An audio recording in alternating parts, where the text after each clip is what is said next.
What's happening? Welcome back to The Past is Alive, and thank you all for tuning in tonight for the return of the monthly series Needle on a Wax Stack, the series where I savagely tear into older wax boxes in desperation and attempt to gain access to these very rare and elusive autographs and inserts. And tonight we're heading back to 1991 and ripping open 15 entire boxes of 1991 Score Series 2 in hopes of finally tracking down and pulling one of the legendary Mickey Mantle autographs, numbered out of 2,500.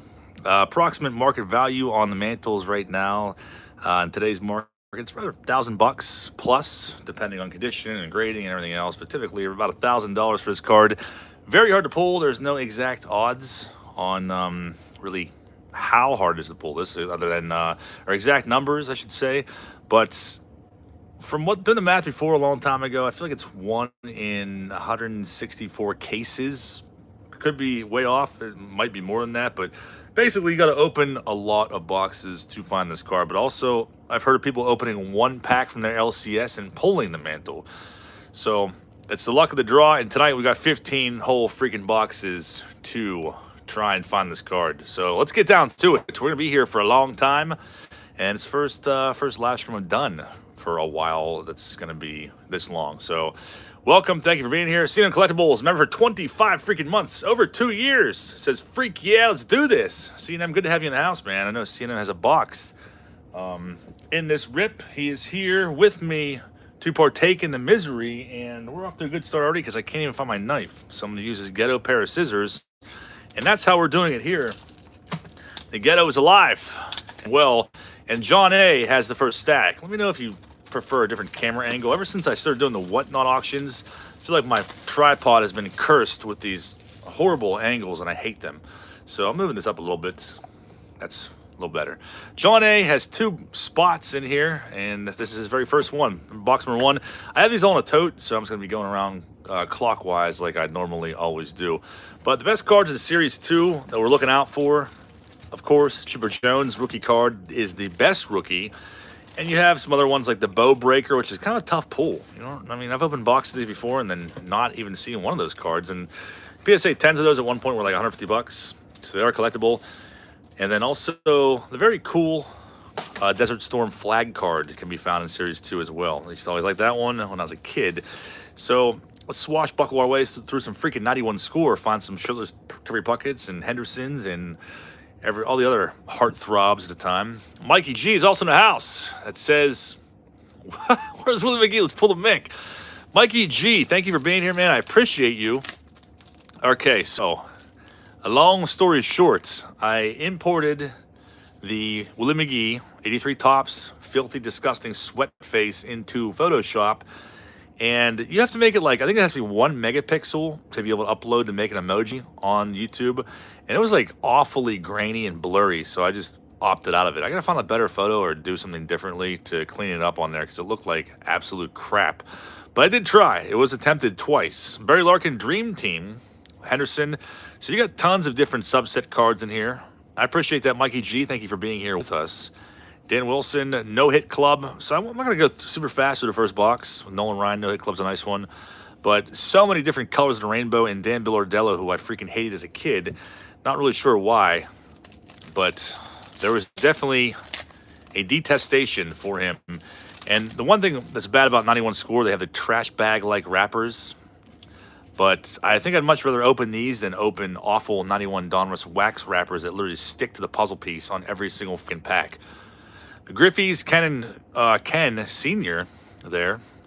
Cecil Fielder highlights. Todd Ritchie. We'll probably see a bunch of cringeworthy names in here, I'm sure. The Ninja Star trivia piece. Scott Scudder in the second pack. And Dale Murphy. So we are ripping right along, having the time of our lives. I'll probably be here till, I don't know. I think we'll be lucky if we get out of here in 3 hours looking at the mantle.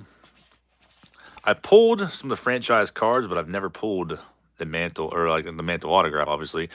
There's Shirtless Henderson to start things off. A bunch of Hendersons in here.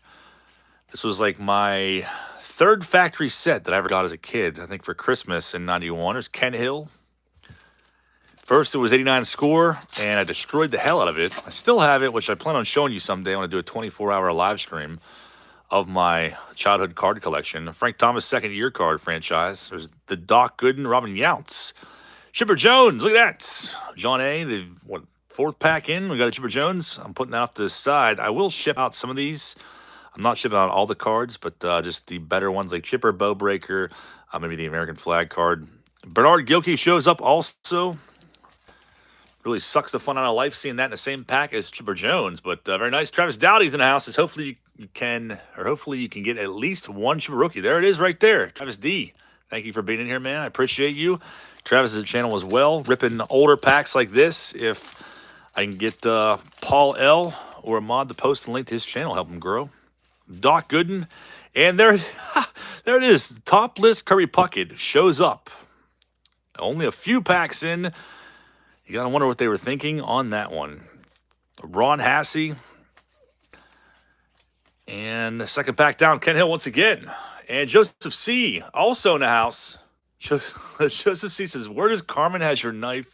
She heard about your other woman. I would not have doubted. Carmen is here with us as well. Maybe I should take a quick little intermission and show you guys Carmen in this giant freaking mess that is in the process of being cleaned up. Not really. But we got a bunch of slop over here. And to scroll down, we have slop that's not cleaned up from other past rips. And there we have Carmen with us for every single rip until she will be permanently hung up. And there's still some more. Yeah, this is the way I live for the time being until the toy room is ready to go, which it probably won't be ready for another how many years, but get there one day. But I appreciate you, Joseph C., for being in here and bringing up Carmen. She gets very upset if she's not brought into the conversations. So, Orlando Merced rookie card shows up. Definitely was a hot one back then. Beckett probably booked that at like $1, and I was probably super pumped on it at one point. Had a snap-down case, I imagine. And we have Tippy Top in here. Says, let's not lie. We all want that shirtless Puckett. Tippy Top, thank you so much, man. I appreciate that. I have, we definitely all want the shirtless Puckett, but I didn't think it'd come out so quickly. I do have that card in a PSA 10. I have my box of slabs next to me right now. Nick West, if he's in here, sent me that topless Puckett a while ago in a PSA 10. And I don't know why that's not in the background of some of my videos. It definitely should be. But it's here somewhere. I feel like we need to bring it out for a good measure. There it is. It has been found, courtesy of Nick West. How many people have a topless PSA 10 Puckett? That's so freaking awesome. I'm going to put that in the background for good luck. We're pulling a mantle tonight. Tonight is definitely the night. Puckett definitely was a ladies' man. No doubt about it. Winkler's in the house. Says, money for a maid. Winkler, what's going on, man? Long time no see. Welcome back, John Winkler. I definitely need that money for a maid, honestly. Wade Boggs' Dream Team shows up. Good to see you in here and everybody else. Thank you for the emotional support as we tear through 15 boxes of 91 Score Series 2 in total desperation. These trash bag wrappers aren't too bad tonight. And there's a George Brett, Ron Kargeveiss, Crumble to Dust, the big head Ryan Sandberg. Even as kids, my brother and I hated those big head cards. At least I did. Maiden's World of Wax says, after this, you will never want to look at another scorecard again. Yeah, that's kind of the way it was with 91 Donruss. When I see 91 Donruss, it's like a gag reaction where I just want to throw up from opening that whole case at one time. It was miserable. They paid off with the Henderson.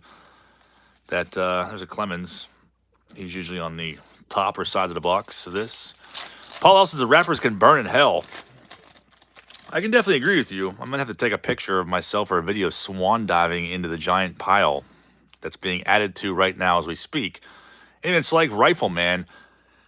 Anytime I see Rifleman now, from a few years ago when I went to a guy's house to buy a collection, the guy that sold me the filthy suitcase that was full of mites or whatever it was a few years back, that I'm sure some of you remember, he claimed that Bo Jackson Rifleman Raw was like a $150 card. I tried to tell him that that's not the case. Even PSA 10s of that weren't worth 150 bucks, but he assured me he knew what he was talking about. Looks like we have another Show's Bucket showing up here. So the PSA 10 is now summoning that bucket. Griffey's once again. I could see that being for sale, or on sale, I should say, at the flea market for 100 bucks plus. Gifted cards, you'll collect the Ninja Star Arsenal. It's definitely gonna be that way. Most definitely. Alfredo Griffin, unfortunately, can't see his bloodshot baked eyes. Chris Sabo shows up. Moises Alou.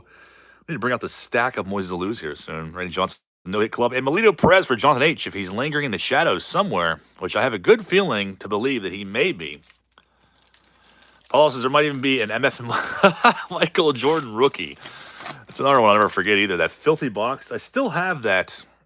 For those of you that watch that video, so I haven't done any kind of tours in this basement for a while, but so we scroll over here. We have Chris Haslam here. This is a cardboard cutout that I've had forever. It's bent in half, but we scroll over here. We see a couch that my drunk friends once slept on months ago. Still not cleaned up. A bunch of boxes, but over here on the floor, you can see that bag from that box that I bought in Pittsburgh where the guy claimed there might even be an MFing Michael Jordan rookie. It's over there in this gigantic mess. And all of these boxes. Yeah, one of these days, things will be cleaned up. Just not anytime soon. Griffey Dream Team shows up. It's a nice one. Benito Santiago. Puckett now with a shirt on. Thank God for that. Clemens Ken Griffey Sr. I swear I've seen that at the flea market for at least 40 bucks multiple times. Wally Moon says, why do you have a cutout of Charles Vance? Donovan Osborne, that was definitely a pretty decent one back then. Same with Mike Lieberthal. Rifleman Griffey, 2 Griffies in 1 pack. Can't beat that. Or can we, by pulling a Mantle autograph? The Fire Marshal loses by seeing all that cardboard. There might even be an MFing Orlando Merced rookie. But anyways, before I started rambling on, that bag on the floor over there that I still haven't gone through, I was actually excited because that box was complete crap. I drove to Pittsburgh to buy that. I forget what I paid for it, but there was like autographed balls and stuff like that in there, so it was worth it. But speaking of Bonds, I think there's a Bonds autograph on the one ball that came out of there. Eric Davis, Big Head, Chipper Jones, number 2 comes out. Very nice. And the filthy meat sweat photo on the back that will be burned in our brains later tonight when we're trying to sleep. 2 chippers in the first box. But yeah, the bag's still on the floor. I found like a Gary Sheffield 89 Donruss in there, and I got like real excited about it. I'm like, oh man, because it was literally all crap, all ding corners, all creases, and like all commons. And I found the Sheffield, and like it was like Christmas, and I had ding corners too. So that's how desperate I was going through that bag. I still haven't finished it yet, but the guy that I bought that off of, it's some shady Pittsburgh back alley deal, was like, I don't know what's in there, man. Like you might find an MFing Michael Jordan rookie. Quite the opposite. I can't even find a Michael Jordan base card in there. So, not the case. Paul Heron's disc. Paul Heron's disc is still upstairs in my bedroom in the external drive that I tried to boot up and it said it needed formatted. I only tried it once. I haven't tried it again, but because I don't know what to really do in that case. I'm not a computer guru by any means, but I guess I needed to give it a shot again. Otherwise, it's gonna sit there. But at the very least, we need to have it down here with us for good luck and to show off. Hopefully summon Paul Heron into a live stream someday. Bob Welch, Eric Davis, and another Chipper Jones. That's pretty freaking crazy. So now 3, the first box for John A. Pretty freaking sick. So these boxes are rife with Chipper. I know last time I did a rip of this was probably like 2 years ago, maybe 3 years ago, and I opened, I think it was 10 or 11 boxes, and I forget how many I found, but I only found like 8 the entire time, and now we found 3 in one box. Roberto Alomar Leapfrog Edition, Biggio, Bonds, George Brett, Larkin, Shane Andrews. There's Nolan Ryan K-Man. Haven't seen that one yet tonight. And Joe McGrain and Zach Pack. Chipper is on the Omen watch list. Can we put Chipper Jones on the Omen list? People would be up in arms over that, I imagine. Did, however, manage to put Abraham Lincoln on there. So, Doc Gooden, Robin Yountz. We're going to fly through these pretty quick. I'm kind of taking my time a little bit on the first box for people who haven't seen them, although I'm sure every one of us has seen these. Will Clark, Big Head, and Alex Cole, big freaking glasses. Hated him for that, as you can imagine, as an angry and hostile little kid. Never Die says, how many boxes are we through? This first box. Chipper is immune. He definitely is. Barry Larkin looking extra sassy with his hand on his hip there. Tino Martinez, Tomlin rookie card. I liked Randy Tomlin a lot when I was a kid. And these are going down pretty quick. How do you pass on Lennon or said rookie like I pointed out the first one. But we must mention every single Orlando Merced rookie card. And hopefully there'll be a Dan Plesac in here for Joseph C. Because I know that's why he is with us. And I do have a one touch on standby. If we do pull Mantle, this one's like a filthy, dirty one. It's really the only and first one I found in my 3-minute search for one touch. So that will have to do if we pull Mantle. But it's better than propping the card up on an old toy like I did with Corey's Mariano Rivera during that rip. How much was each spot? I think it was, what, $20 per spot? Tony Gwynn and Larkin. I paid $300 for all these boxes off of a guy that was somewhat local. He has a whole house full of stuff. He told me he had 20 boxes for $350, and I'm like, well, that's sick. We can open all of those. And then when I got there, he's like, I only have 15. I'll sell them for $300. I'm like, $20 a box is a good price for 91 score. At least I think so. If you buy them on eBay, you're paying $40 with the shipping. So, and then I offered it up that if people wanted me to ship the best cards, it was an extra $5. So, but if you don't want anything shipped, you just want the Mantle, it's $20. So I break even. We get to open this, and I can possibly live out the dream of pulling a Mantle autograph. Plus, we get to hang out. I feel like we've gotten away from doing live streams. Bow Breaker comes out. Very nice. That's one of the ones I'm going to send off to people that wanted me to ship the cards out. Bonds Strawberry. John Allrood's second year. He was always on the top of the box, too. Jose Uribe and Ernest Ryle. So, also, too, I want to make an announcement to that coming up pretty soon here. You're going to see the return of these guys. So, Little Blue and Devious and Angry Little Red are making a comeback here in the coming weeks. So, the Whatnot auctions will be laid to rest once and for all, I think. I think I have decided to come back to YouTube. I'm not going to do them every single Wednesday, but I'm going to do them like maybe once a month. And I'm going to begin doing card shows and maybe even flea markets here coming up pretty soon. I'm going to be setting up at the Washington Mall, Washington, Pennsylvania Mall here in June. It's going to be pretty sick. A big show, like 300 tables, I think. I'll be set up for that. And in the meantime, I'll be doing auctions on YouTube. Joe B says, have I missed any big advanced laws? No advanced laws yet. I think we did Vaughn Hayes. So, Wally Moon says, if you pull the Mantle, I'll never forgive you. You beat me to this seller by just minutes. That is very true. Wally Moon, Will Clark, Todd Zeal. Wally Moon is the one that pointed this lot out to me and sent me. It was on Facebook Marketplace. He sent me the link, and then I don't even think I messaged the guy till the next day. But the guy got back to me, and I told him I'd come get it like in the next couple of days, and he told Joseph C. it was already sold, I guess. Like 15 minutes after I said that. He's like, yeah, I got a guy coming today, even though there was no plans for me to go that day. But Griffey's very cool guy. I guess he watches the channel too, which is awesome. Rifleman Eric Davis. That's the same guy that says he has the 91 front on an uncut sheet of 90 tops. He wants $12,000 for it. So he has a lot of stuff. He was a dealer in the 80s, and I want to thank him again for making this rip possible. What I do with all the common cards? These common cards will be put in the commons boxes. I sell them in bulk, and I get rid of them very quickly. Anything I don't want, I just put into like flat rate boxes or 800 count boxes, and I just put them on. There's the Bob Welch. There's a couple of cards where it just literally only showed his hand with a ball. And I think it was usually a splitter too. Eric Shao. But people buy them up immediately. I'll sell like 50,000 commons. I mean, I leave a lot of Hall of Famers and stuff in there too. I don't go through like all my 90 tops. I don't open a box of those and sit there and pull every single card out. Like I might keep the Griffies and obviously the Thomases and the rookies and stuff like that. But all the Bonds and Ripkins and Ryans, I just put those all into a box. I sell them all at once. Frank Viola and the Apple. Matt Williams, Strawberry. Bernard Gilkey shows up again. But YouTube auction will be returning here in, I don't know, not this Wednesday, but maybe next Wednesday. This coming Saturday, I'll be doing a garage sale. So if you're in the area, I'll be selling some stuff and trying to liquidate some of this gigantic mess that you saw earlier.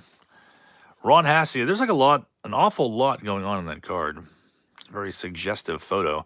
Aaron Holbert, I don't really know whatever became of him. Clemens, Eric Davis once again.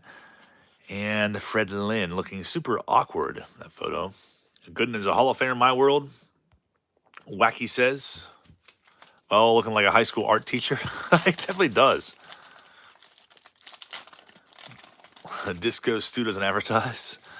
There's Lois Einhorn. Will Clark, Zio, Almar, Ripken, Mike York. I said before, Mike York always creeped me out. I don't know. Something about him and Van Snyder. I don't know. We're in cahoots somehow. They both had like android-looking faces that creeped me the hell out. Viola was Stern's stunt double on Home Alone. I could definitely see that.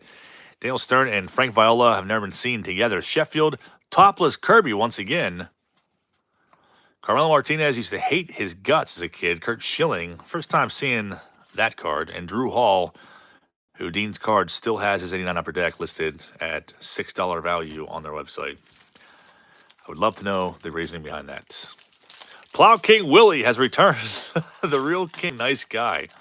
I don't know if that's the original OG Plow King Willie or what. Paul L. is probably pumped, though, I can imagine. Dave Stewart looking extra pissed. As always, same exact collation. Will Clark. And we got 4 packs left. The first box for John A. And Carpal Tunnel sets in. These are ripping open pretty easily. Goodness in the Hall of Fame, they're keeping it a secret. Vance like snagging one. Shirtless Henderson about to lunge on somebody. Dykstra, first time seeing that one. Big Head Sandberg, Costo. And there's Drew Hall once again. 3 packs left. Paul says, we need Joe's Card Corral here ASAP. Yeah, where's he at? Somebody get on the phone and hit up Joe's Card Corral and tell him to get in here. He would be loving this. I can't remember if Red's October is in this box. I think this in Series 2. We haven't seen one yet. Griffey Rifleman's a good one, though. Fernando Valenzuela. A lot of people think he should be in Cooperstown. And Curtis Wilkerson. 2 packs left. The first box. We are ripping right through these. And we have, I guess that was about a half hour. So I'll be here all freaking night to pick the pace up a little bit. Donnie Baseball. First time seeing that one as well.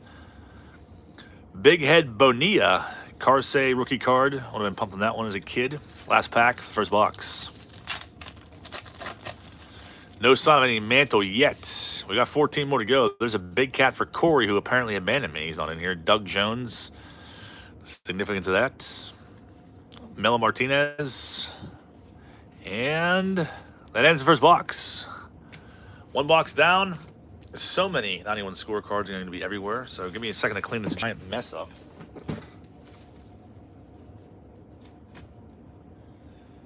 Since I have no room around me, I have to put these all way off to the side.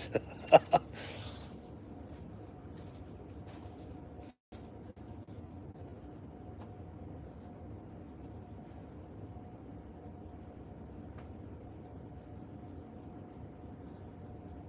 hope they don't all fall over. So here is the first batch. And box number 2 is going to go to... Let's get these apart here. Nick Miller is up next.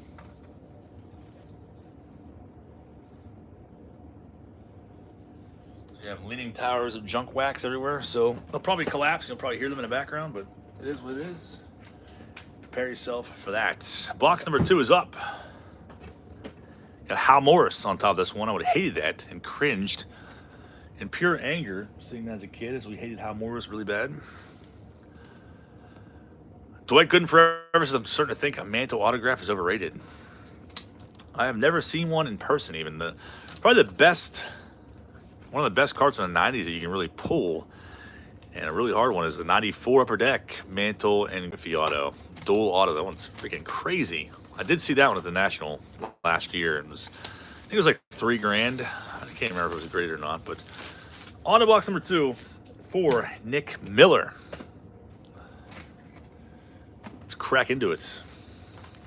Savagely tear into these packs. I'm already getting kind of sick of 91 score, if we're being honest here. But we got plenty more to look at, so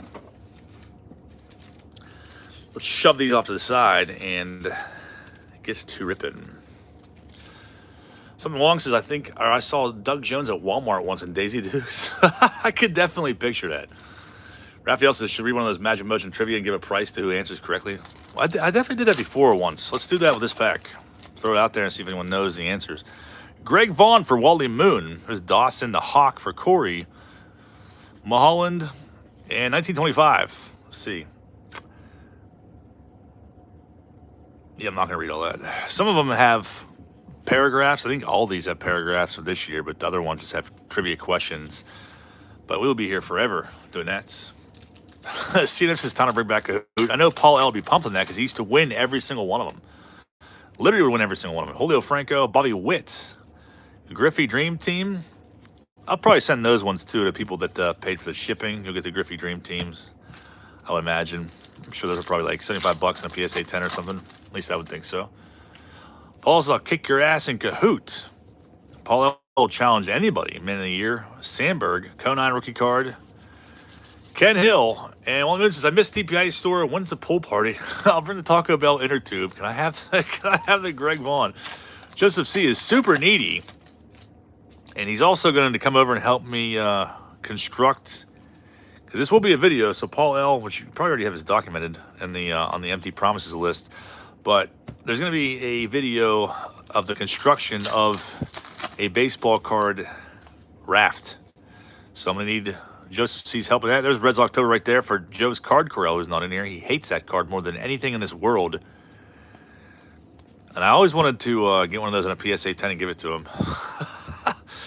But he would probably be so pissed about that. Paul's adding that now. Brian Charles says, because you beat your bro at ping pong. We used to play ping pong all the time at our old house in the basement. And I don't remember if I ever beat him or not. I don't think I did. He used to freaking really slam the hell out of the ball.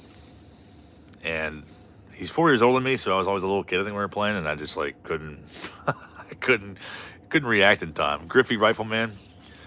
There might have been, like, one time where I beat him, but I doubt it. He was pretty good at it. We did play all the time, though, but that was...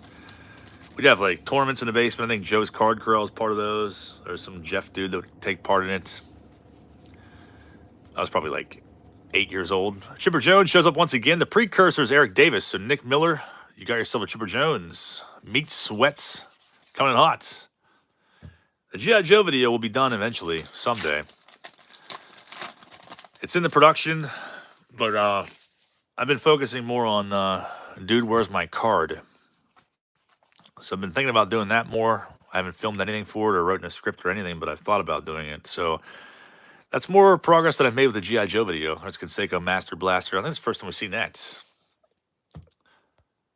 Raphael says, I just realized I don't have that Griffey Dream Team. That's definitely a cool one. That's probably my favorite card in this, favorite Griffey card in this set, I'd imagine, out of the 12 that it probably is. Benny Santiago. Henderson MVP. I don't know why I'm taking my time. We're going to be here literally till 1 in the morning if I sit there and do that with every pack. Do I still have the same mailman after the move? Yeah, mailman is on the same route. So you very well may see him again. I wanted to film some videos and make some skits in the store. It just never happened. It was like super awkward because I could like hear everything the neighbors were doing.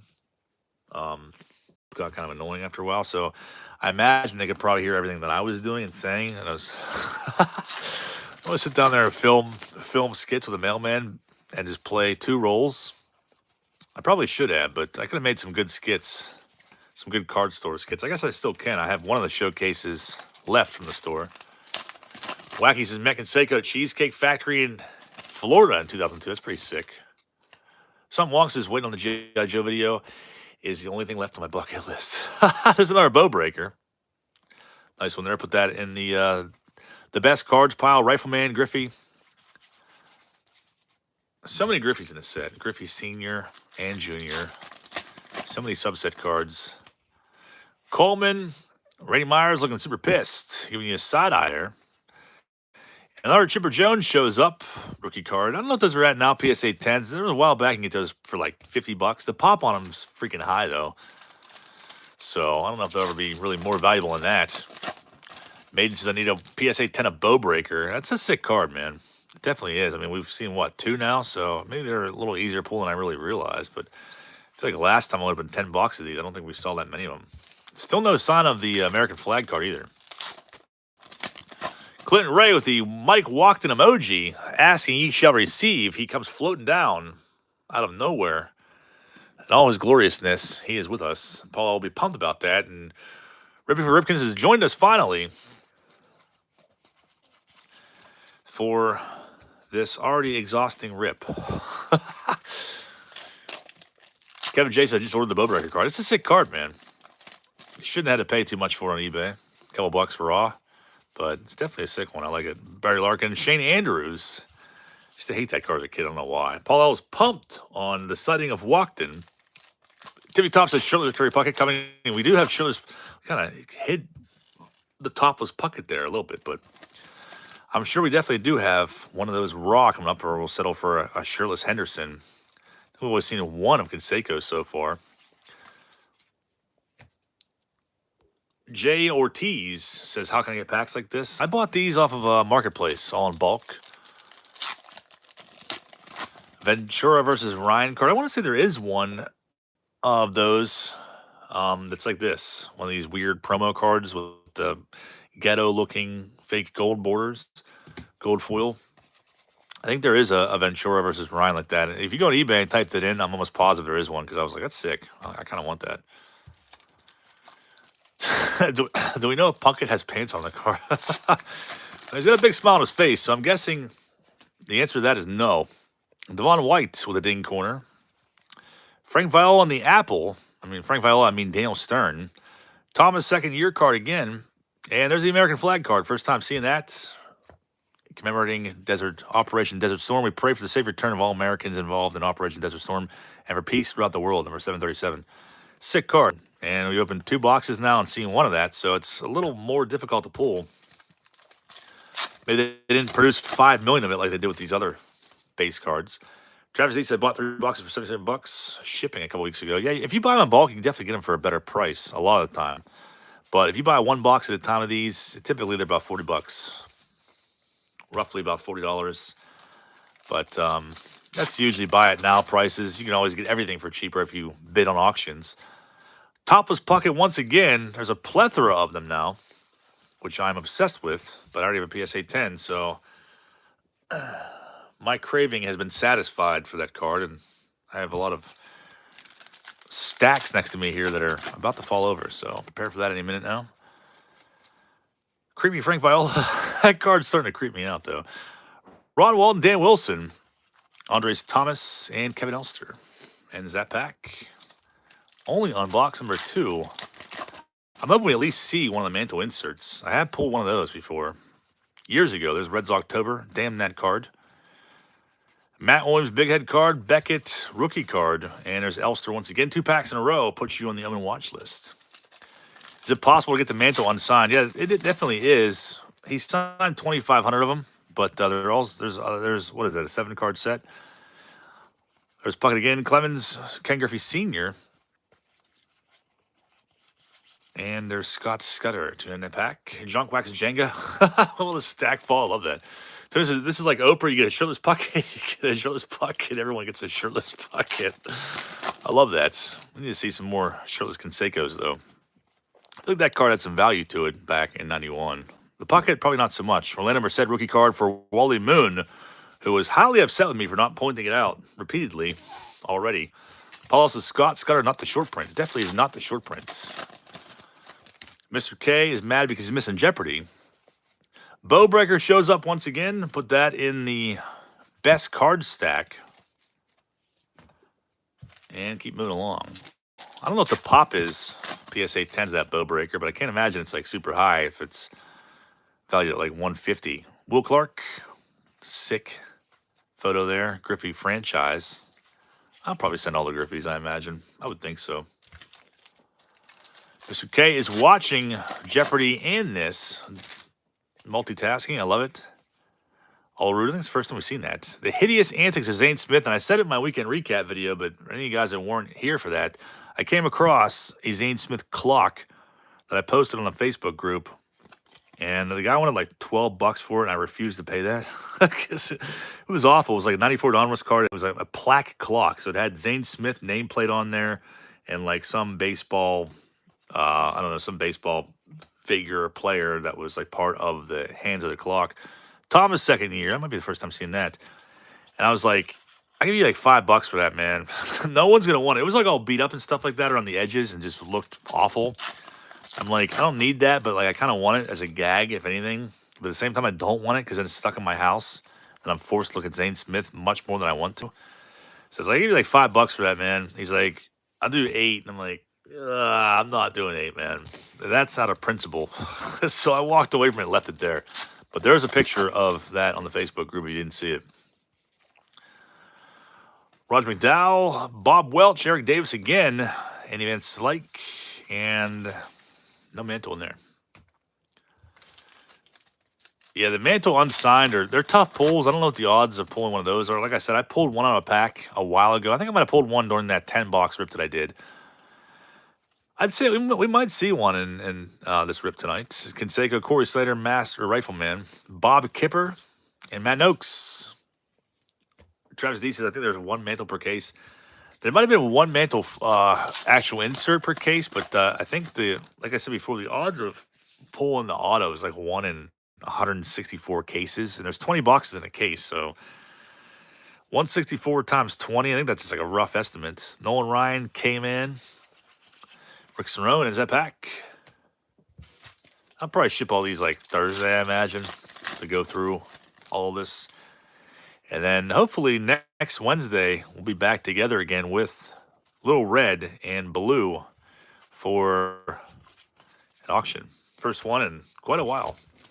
Just kind of got sick of the whole whatnot thing. Like, it was so much better organized and stuff like that and easier for me to ship. But like the charisma of, the banter and everything else in our conversations that usually got out of control and inappropriate, it's just not there. It's not the same atmosphere. And we need that. We must have it. Not American flag card. But not sucks. Yeah, I feel like I lost a lot of people that have been around for years too. They're just like, I'm not doing that. And I don't blame them. I'd probably do the same thing. Like if somebody that I watched on here, like, regularly did, live sales and stuff like that, and it was like all of a sudden, like, I'm going to this other app, I'd probably be like, yeah, I'm not doing that. I'm not downloading an app just to watch you once a week. So I don't blame them. I'd be the same way. Griffey Dream Team. How is it? Can I smell those cards? They smell glorious. Nelson Santavina. And Melito Perez for Jonathan H. Jay Kiplinger says, what's taking so long? We're on box number 2. I'm ripping through these as fast as I possibly can. Paul says, I downloaded that app only for John. That's what I figured like a decent amount of people did. I know some people use it before that, but yeah, there's definitely some people that only downloaded it just for the TPIA auctions, and I definitely appreciate that big time. But I think we lost a lot of people too at the same time. We go to box number 3. So this one, I think this is like one of the only ones that's not sealed. So Nick M is now off the books. John A is on his second spot. Check this giant stack of wax out of here.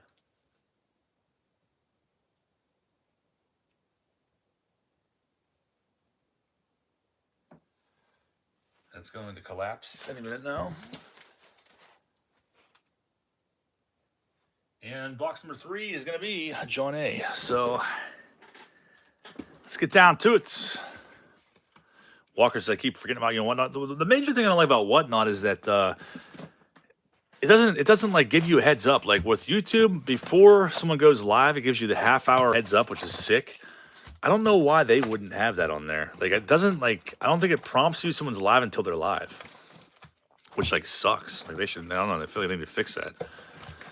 So because of that, I mean, typically when I was doing weekly auctions on here on Wednesdays, I think there's typically about 150 people plus most of the time, and then on Whatnot it was like 30. So it was like a significant loss of people in there. Plow King Willie says, hope for your auction you get more than one bidder like another auction I saw. Plow King Willie 74, I feel like I know exactly who you're talking about. A very angry YouTuber. Matt Williams. I almost said Robin Williams because I saw Robbie Beckett and Matt Williams merge together. Robbie Williams All it says you have over 200 people in here now. See, if I was watching YouTube right now, I'd be, if I was watching somebody else rip these, I'd definitely be pumped on it because that's a pretty defining moment pulling that card. I haven't looked on YouTube to see if there's anybody else that have pulled it. I'm sure there's probably a video of someone pulling that online over the years. Sandy Alomar Rookie of the Year. Griffey's and the pack collation is different this time around because we got Chipper Jones. So Chipper, after the Griffey's, before it was Eric Davis. Let me put these up to the side and kind of let them sit in there. These are Nick M's before I get things all twisted.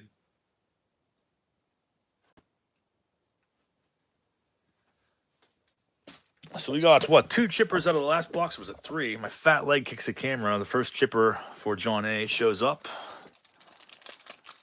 Big Jim Slade. What's happening, man? Remember, for 27 months, so over 2 years.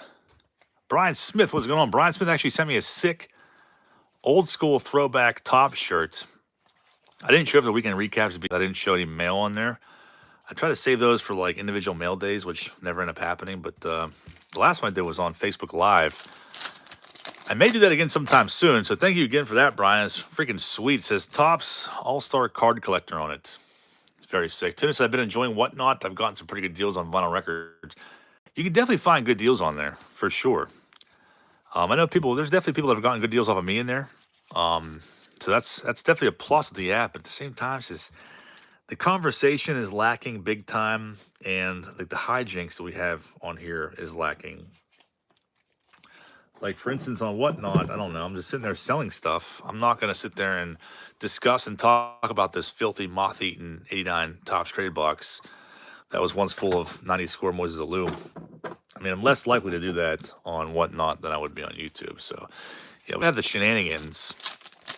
I have to have those. And, of course, you have all the troll bidders that come in there, like the Best and Plow King Willie.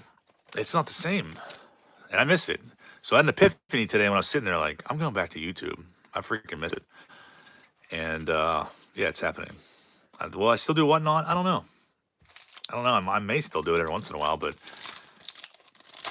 not the same. Maiden's World Wax says, this is home, John.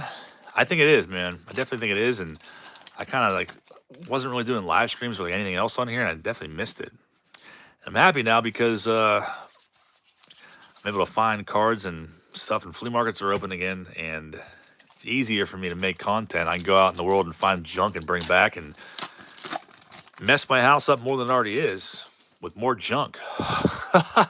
Eric C says, Whatnot is like stock market floor. This is like card shop chatting. And that's the way I like it, man. That's exactly the way I like it, and that's what I miss, is hanging out with everybody and BSing and pointing out scum stashes and unibrows and everything else. Not business, which is what Whatnot is. There's anything wrong with that, but this suits me a lot better. Paul says, throw back to when I prematurely declared Sowita.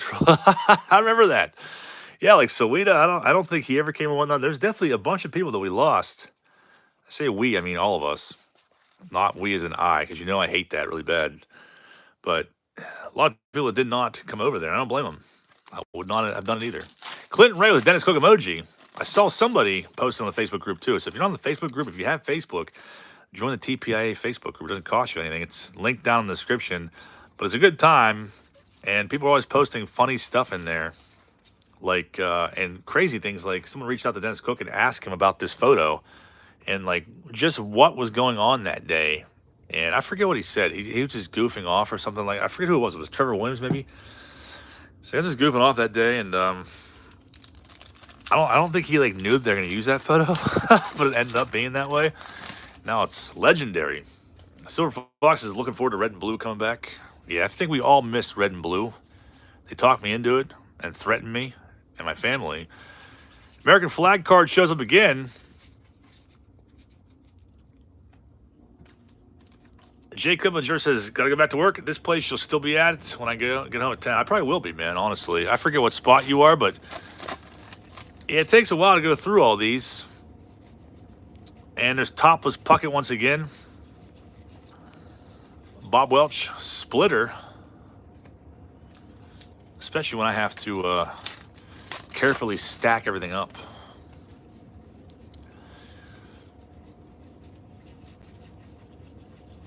Scott Scudder, but I'm not seeing any omens forming tonight. Mantle's always in the middle of the pack. I feel like they are. Wacky Cracker became a channel member. Thanks, man. I appreciate that. I feel like you're relatively new around here, so I want to welcome you. I appreciate you watching and being part of the group. There's Merced rookie card again for Wally Moon. Scott's got her 2 packs in a row. Why am I not surprised by that? Definitely not a short print in 91 score like it is in 90 tops. But you gotta be careful with these ones too, because the trash bag wrappers, they don't really open clean the entire way. Eric Christopherson, have we seen that card yet? I feel like we haven't.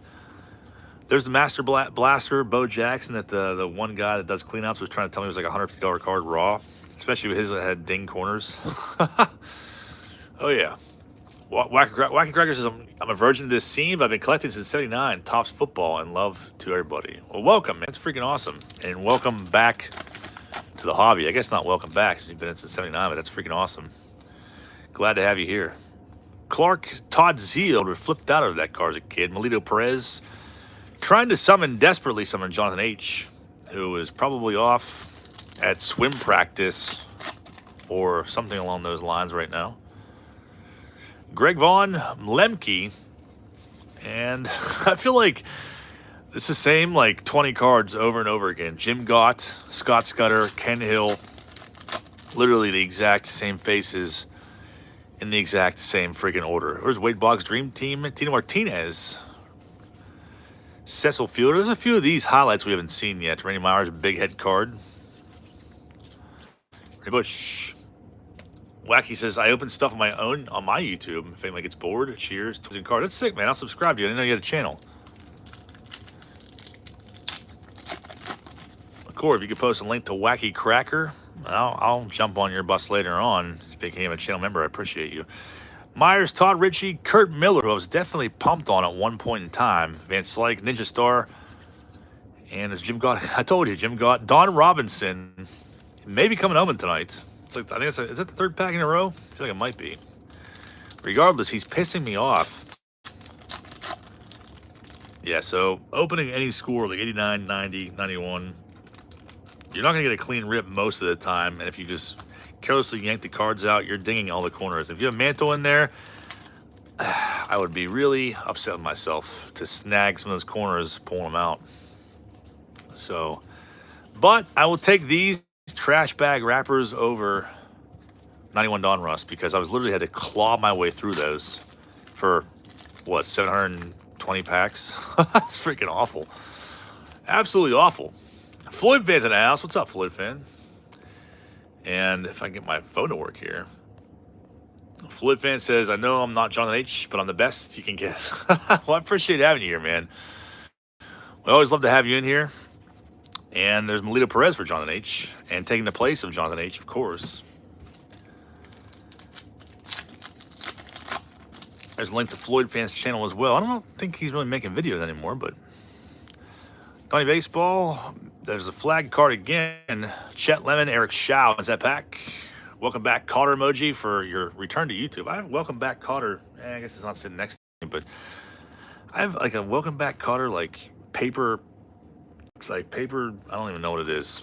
It's not a color form, but it's like some sort of paper clothing thing that I bought a while ago and put in the store. I don't think anyone even looked at the box. Griffey Jr. I've never seen the show. There's Bow Breaker. Put that up to the side. Paul says, I guess I've never asked for why Jonathan H. loves Melito Perez. He hates Melito Perez. I forget what the reason is. It was like he like kept pulling him or something like that one day and like declared him an omen. Ever since then, I've harassed him about it. Kind of like how he harassed me about Bernard Gilkey and whatever else would send me Chris Sabos. There's Melito Perez again. I feel like we have to put Melito Perez on the omen list. If he's not on there, Paul, because that's like 4 times in a row I've seen that freaking card. I'm over it. All he mentions is got any Bo Derek cards. As a matter of fact, asking ye shall receive. Maybe we should just put this rip on hold and start ripping into Here's Bo.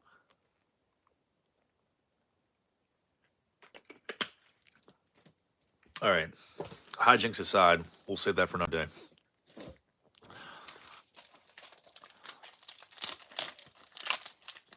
I apologize if it's blurry. I'm filming it in a dark dungeon.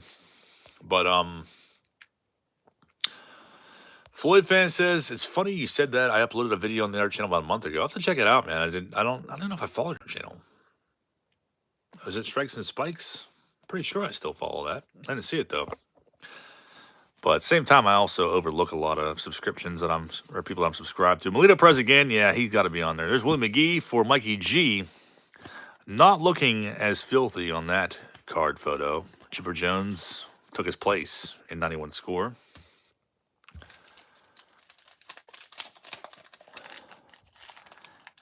And see, sometimes you get this that happens, and Raphael says, for some reason, Melito Perez reminds me of Coming to America.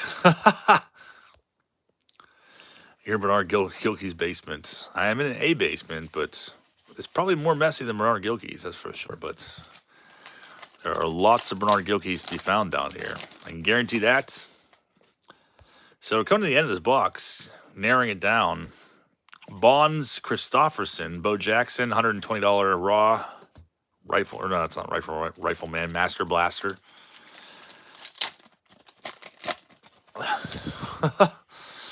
Wegman, Benito Santiago, Ron Robinson, not looking super dorky there. Puckett's, Ken Griffey Sr. And I wish I would have bought that Zane Smith clock. Regret of a lifetime.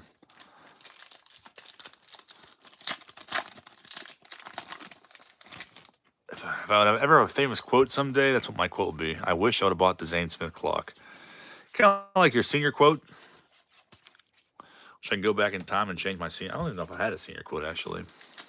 They did away with those by the time I was a senior. I wish I'd have bought that freaking Zane Smith clock. I bet you it's there next time, though. Berto Almore, next time I'll definitely get it. Jason Grimsley, I think I still have that creepy card sitting next to me somewhere. He definitely doesn't look like a human being.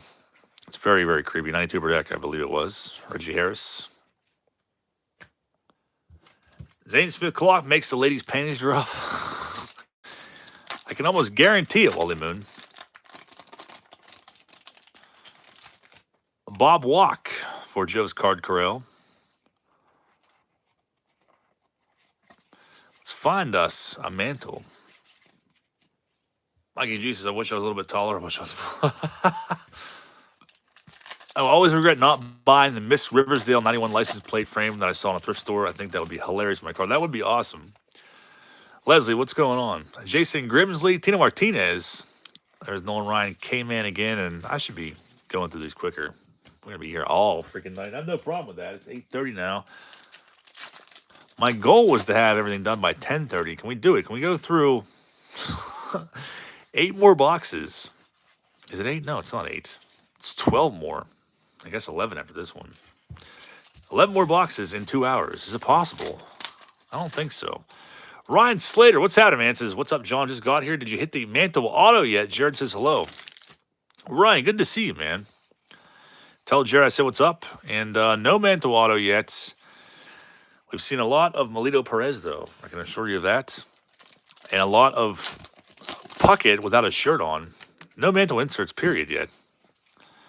Appreciate that, Ryan. Ryan, one of the brothers from the Retro Wax Duo, which just opened a couple days ago. Appreciate you being here for this exhausting search. It's not as exhausting as 91 Donruss, though. That is, that's another level of exhausting. So, John A., the second box is through. Number 3 is now in the books. You got 1 bow breaker, 1 chipper of that. The first box for him was a lot better, with, I think, 3 chippers. Put these off to the side, and we will continue on.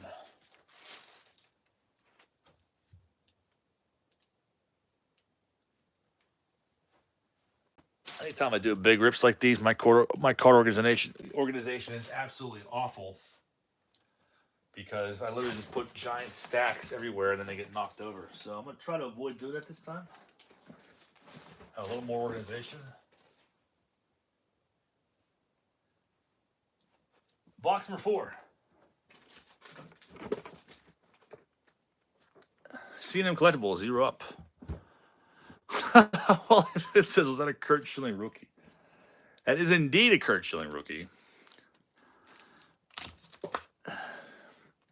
Most definitely. Well, actually, Kurt Schilling, his rookie's 90 score. It says rookie running the card, so that means it's definitely a rookie. I hate that logic so badly. Just because it says rookie on does not make it a rookie, and this cellophane is being very feisty tonight. Got Kevin Mitchell on top of this box. And C&M. Let's find you a Mantle autograph. 36 more packs. Tomorrow night, I decided not to do Bowman's Best from 95. We're doing Collector's Choice. And then the next time we'll do Bowman's Best, I believe. Let's push them off to the side. And as Corey says, start swashbuckling through these packs. I'm going to be here a long time tonight, and I'm okay with that. Gene Larkin starts it off. Man of the Year card again. Kurt Miller. Jim Gaunt is an omen. Paul L., put him on the list along with Don Robinson.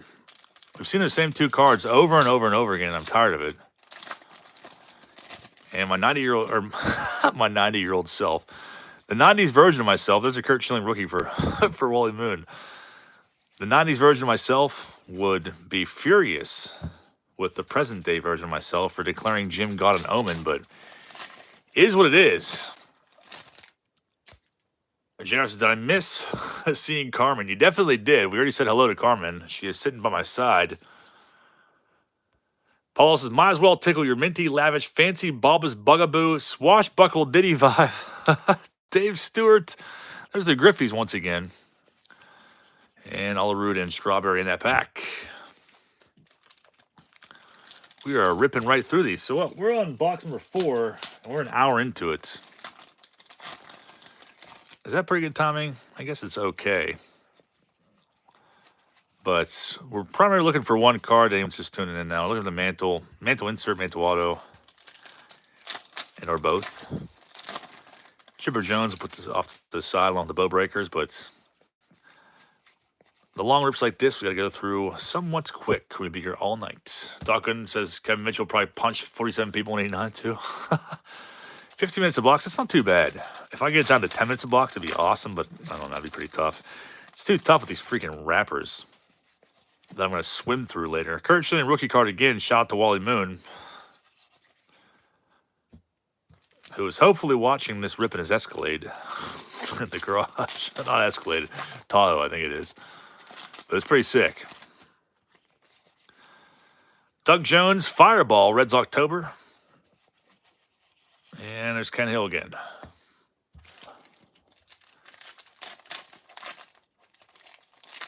And as always, if you have suggestions for Nino to WaxStack, throw them out there. Primarily just doing stuff from the 90s. I don't know what I'll do next. I really want to pull the Frank Thomas 93 Leaf autograph from the Update series. The mix, 15 boxes tonight. 20 boxes for a case. Griffey, I thought I was buying 20 when I picked these up originally, but when I got there, he said he only had 15. But I figured we'd still, might as well, as my buddy says, try my luck at pulling this as the arthritis sets in. There's Tat Paddler. I think it's the first time we've seen him tonight. Jose Uribe ends that pack. Well, the missus took out the new ride. It was a compromise to let me watch this. She just took off. The hell with you if you don't watch that crappy junk wax rip I'm taking off. Boggs Dream Team, second year Thomas. And I really don't like those trivia cards at all. I actually despise them. Just because they just wreck everything. So stacking these cards with those things in the middle, or in them, 36 of them to be exact, it's kind of tough to do. It is like playing Jenga. I never cared for them as a kid. I don't care for them now. I don't know if we've seen a show as Conseco or not. Can anybody confirm that? Paul L., the director of records, may be able to do that. Travis D says, I'll be getting a new ride soon. Car payment is going to kill my budget. Yeah, getting my taxes done killed my budget and my happiness. So I can relate to that. entirely. Trevor Williams says, John, you need a cartoon of you swimming in cards and spitting some out like Scrooge McDuck. That would be sick, actually. I appreciate that, Trevor. How sick would that be to have a new TPI intro where that is what it is? Spit out like a freaking Chris Sabo. That'd be sick.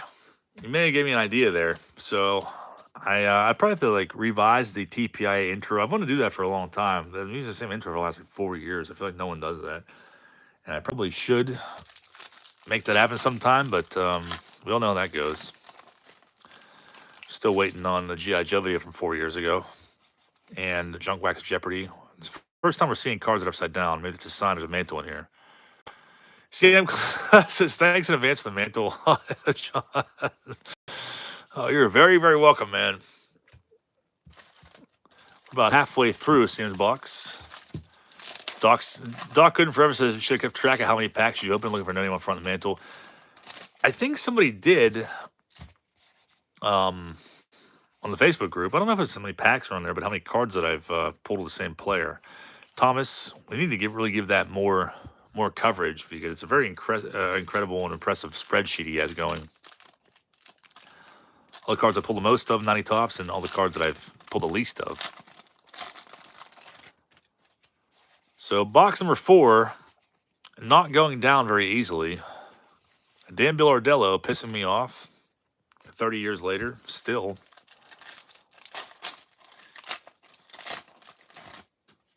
And no sign of any mantles yet. Griffey's once again.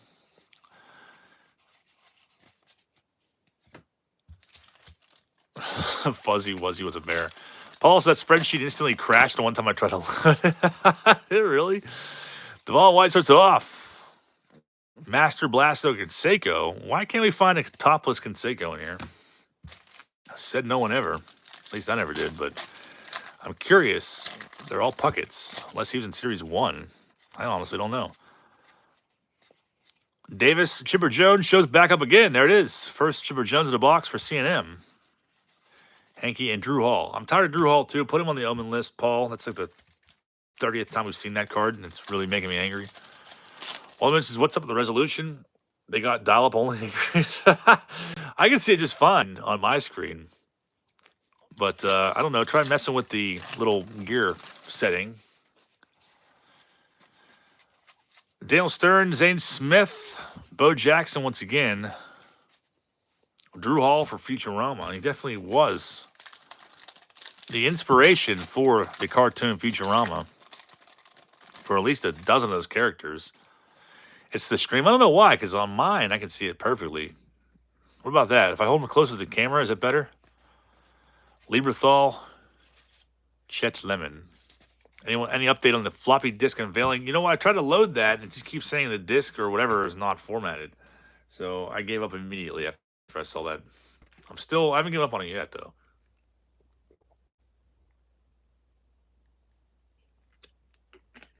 I gave up that night, and I just haven't tried it again. But it's going to be a thing. Paul Heron's disc will be unveiled to the earth, and I'll probably get arrested for it. Topless Puckett once again. George Brett seeing some new faces in here. It contains the secrets of the Anunnaki. I love that. It very well might. It very well might. Has like the coordinate for the lost city of Atlantis on it. Paul Heron was up. He was onto something. And I don't know what happened to him. If he was killed off or suicided or what happened to him, but he was definitely working on something when that disc was put into a filthy bag of baseball cards or sports cards in general, as the American flag card, and then sold to me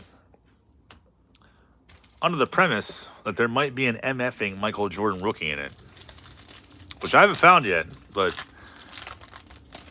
I don't know what I'll do if there's a Jordan rookie in there. Crazy would that be if there actually is a Jordan rookie in there? It'd be wild. Some more upside down cards. Lemke and Mike Witt. I never liked Mike Witt. I don't know why.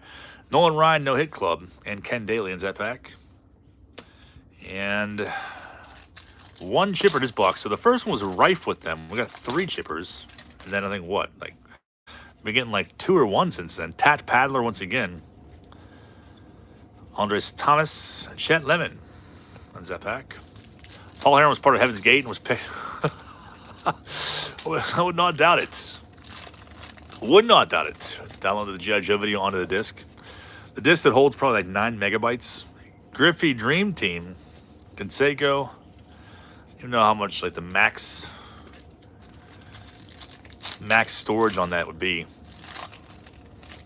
Paul now saying knock, knock, knocking on heaven's door. Paul S. says, I gave up on it immediately, but I'll keep trying. Sounds like something I would say. I noticed that after I said it. I'm like, that's kind of a contradiction, but whatever. I'll try to fix it, but someone's got to catch that. And Paul S., you caught it. Final 7 packs. No sign of Mantle autograph yet. We're not going to give up anytime soon. There's Larkin, Shane Andrews, Nolan Ryan, K-Man, and Scott Scudder, of course. If we can keep the pace at 15 minutes per box, that'd be pretty sick. I'd be pumped on that. Thomas, second year once again. Kevin Moss, second year. Back then, I probably been more stoked on the Moss. Says where Jimmy Hoffa's body is. It definitely has the secret to the universe on it. That's why we have to load that up. But I'm worried. We've had this going on for so long now, Paul Heron's disc, that, like, what if it's like a book report or something? There's some other weird stuff I found recently, too. In a collection I was going through, so Nelson Thomas, I had a tote in my basement that was full of a bunch of boxes, and that's pretty good stuff in them, too. But there was some weird stuff that I found. Nelson Thomas is one of them, and there was a weird picture of some old guy. Where's he at? I put him off to the side. There's a bunch of, I don't know. Bunch of these Nelson Thomas rookie cards, and there was a picture of some other guy in there, and it was kind of creepy, and I don't know what to do with it because there's crap everywhere, so we're not going to pull it up yet. All-Star, I freaking hate that song. Big Ray's ball cards in the house. What's happening, man? But, of course, no Mantle yet, but we still have the antics of Ed Lynch and his triple chinned. His merry band of triple chins, I should say. I hate that freaking song so bad, and unfortunately, I can say that I've seen them perform that song live after a Pirate game, and half the stadium left.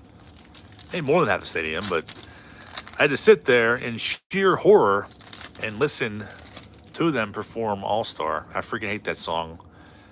I really can't think of anything that compares to my hatred for that song. Maybe other than Bono. I have a deep disdain for Bono, and I always have. I just freaking hate him. Merry band of triple chins. Belito Perez, once again, desperately trying to summon Jonathan H. And that ends that box for CNM Collectibles. No freaking Mantle auto in there unless it was stuck to the back of Belito Perez. Let me funnel these off to the side, and we'll get box number 5 out.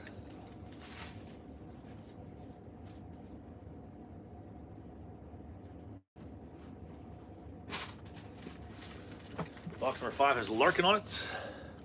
Nelson Thomas, Short Prince, and Topps Bigley.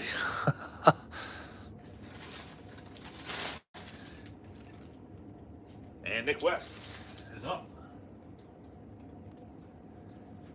In the hot seats.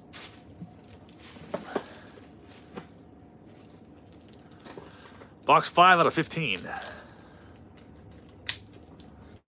It puts the lotion in the basket. I don't know if these were all from a single case or what the deal was. I bought them from a private seller. Let's take the next 36 out. Am I doing shorts on my channel? Mick says. I did one. I did the Henderson Elite.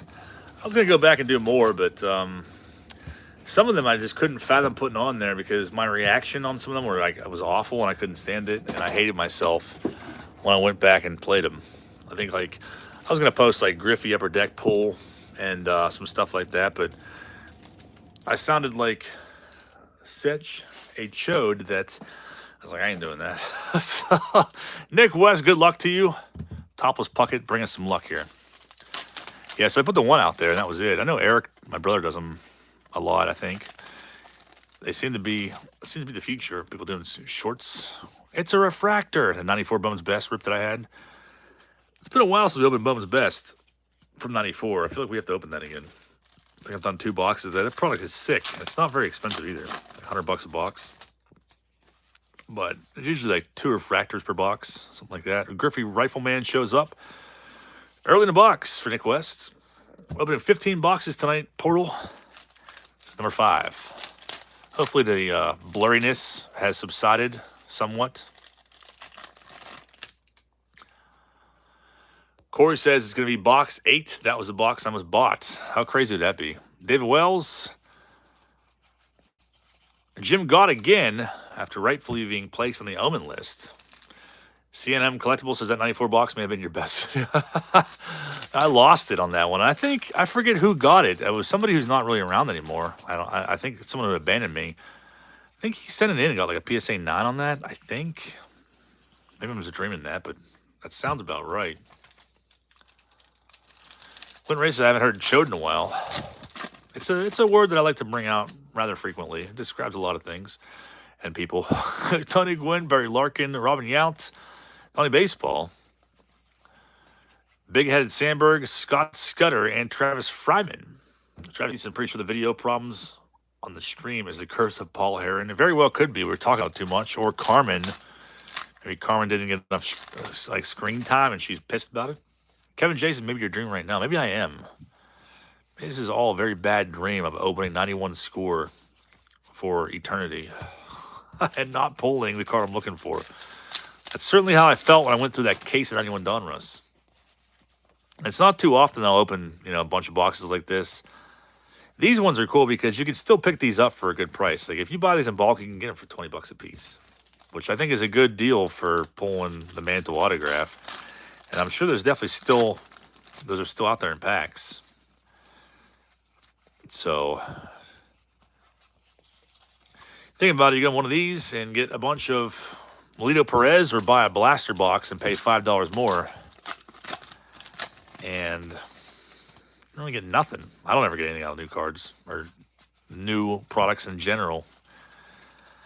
I don't really buy them too much because I never pull anything.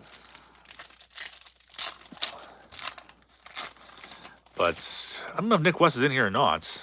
Dream Team Griffey, I don't know what's up with these middle 4 cards being upside down either.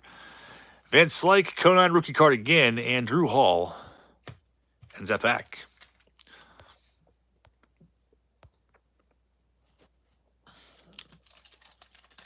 I need a loud chicken. Tippy Top says, I have all these cards with the Don West emoji. I definitely have a couple of factory sets of these. I liked them a lot when I was a kid. I'm trying to think what the hot card was. Phil Plantier's got to be in this set, I'd imagine. He definitely is. I can picture the card now. Todd Van Poppel, of course, was a big one back then. Probably the biggest one in the set. The set was probably like 40, 50 bucks back in 91, I imagine. Seeing some new faces here. Larkin, Shane Andrews. Floyd Fans World needs more rips from 94 through 14 air boxes. I agree with you, man. There's a lot of stuff from the early 2000s that I want to open. It's tough to find ones that aren't super expensive that will like yield relatively valuable cards. There's a lot of stuff in the early 2000s where there's like the rookie class was just crap. So I've gone through those and try to pick out the better ones. Like I'd like to open like 04 Chrome. I think that'd be pretty sick. And those boxes, I don't think they were like super expensive. Probably like 200 bucks or a little more than that. Maybe between 200 and 300. The last time I looked for like the Yachty Chrome rookie would be cool to open one of those and stuff like that.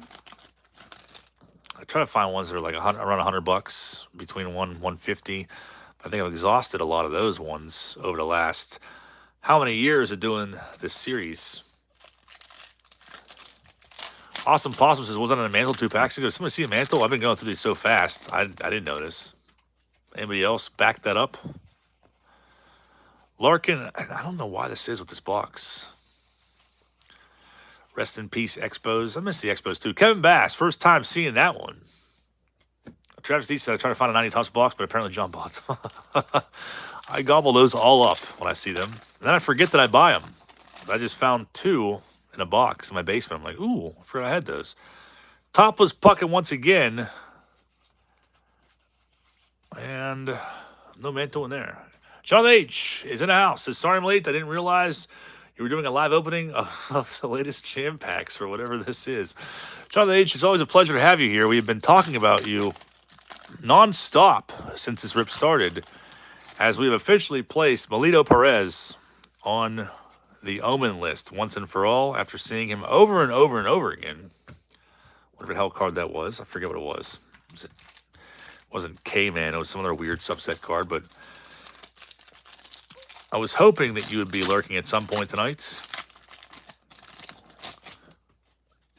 Awesome Possum says, I've never seen one. I wasn't sure. It has a white border, so when you get to the white borders, you have to pay close attention because you'll be able to tell right away. There it is, the no-hit club, Melito Perez. So John H., perfect timing to see that in all its glory.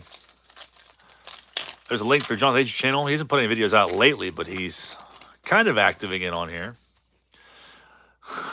And it says he deserves to be in the Omen Hall of Fame. He rightfully takes his place in the Omen Hall of Fame. So we got a Griffey franchise, and now the flag card is pretty sick pack. Nick West is in the house, too, by the way. So what's up, Nick? Let's find you something in here. Preferably a Mantle insert.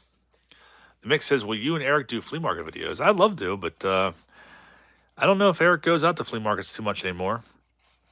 I'm always trying to go to them. And I always need a road partner or a sidekick. I leave pretty early, so my girlfriend will go sometimes, but getting out of bed at 6 a.m. on a Saturday is not something that most people want to do, especially to go and track down baseball cards. So she doesn't come with me all that often. But, yeah, if Eric wanted to go out again, we'd definitely do that. But he's pretty busy, so it's been a while since we've gone out and done any hunting together. It's been probably a few years. Melito Perez shrunk Barry Bonds' head. And it says the flea markets go to Eric by people just sending him everything. There's Bowbreaker. First time seeing that Nick West box. I think he has a few of those graded. There's Dan Billardello again. No one was ever stoked on Dan Billardello, ever. Timmy Top says, I refuse to shop with my girlfriend. Yeah, I don't blame people for saying that because I could see how they'd be miserable. In the past, I've mostly always had girlfriends that they were cool with hanging out while I was looking through cards. But sometimes I feel bad because, like, if there's someone that has, like, a quarter boxes or, like, 10-cent boxes, and there's a bunch of good stuff in there, like John Smoltz rookies and, like, cool stuff like that. Like, I'm sitting there looking through the whole thing. And that can be a while. And then I feel bad. So I can relate to that. I understand that. Bowbreaker again. Got 2 packs in a row. Pretty sick for Nick. And Chipper Jones. Freaking awesome pack. Chipper and Bowbreaker, same packs. You got 2 Bowbreakers and 1 Chipper now. Finally. Floyd Fence is a modern breaker. I follow his logo as a parody of the Bowbreaker card. I feel like I've seen that before, but I can't think of his name, though. Dawson, the Hawk for Corey, Paul Mirabella.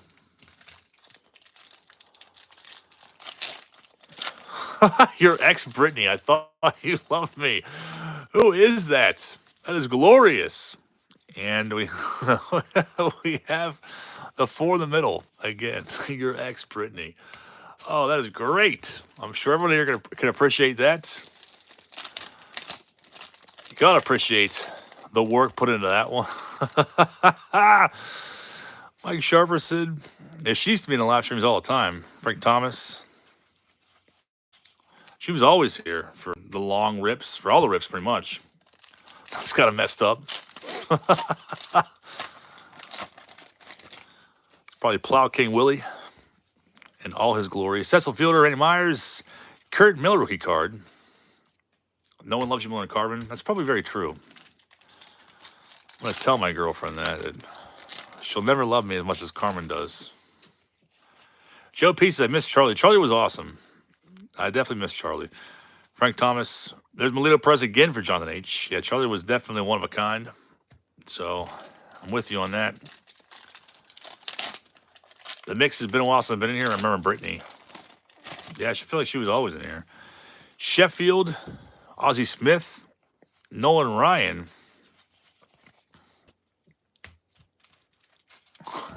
That beats my miscarriage mattress stain account. I forgot you have one of those. The filthy miscarriage mattress stain story that will live on in infamy forever.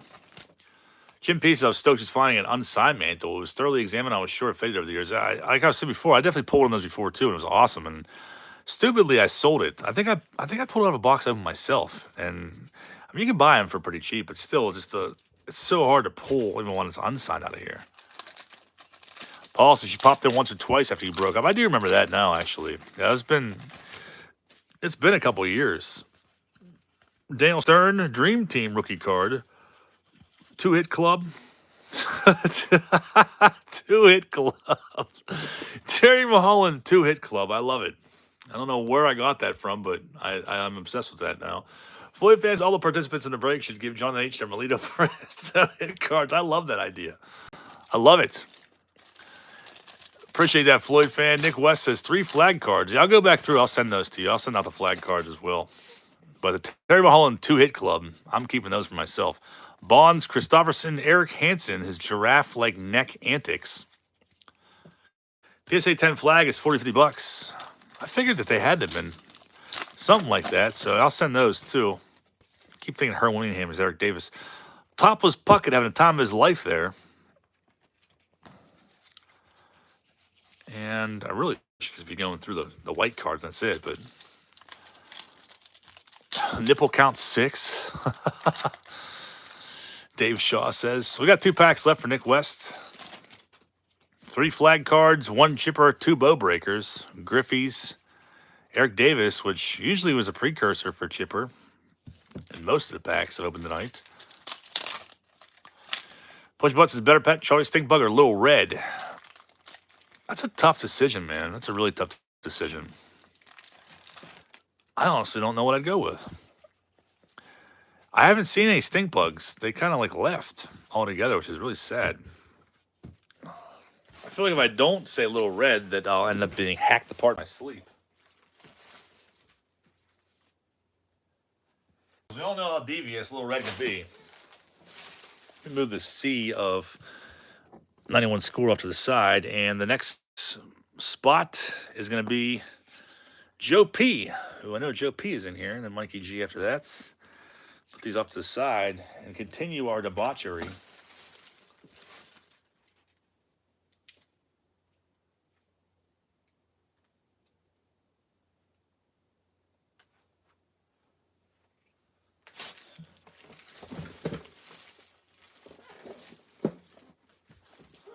Box 6 is now. Let me take a quick drink and wet my whistle.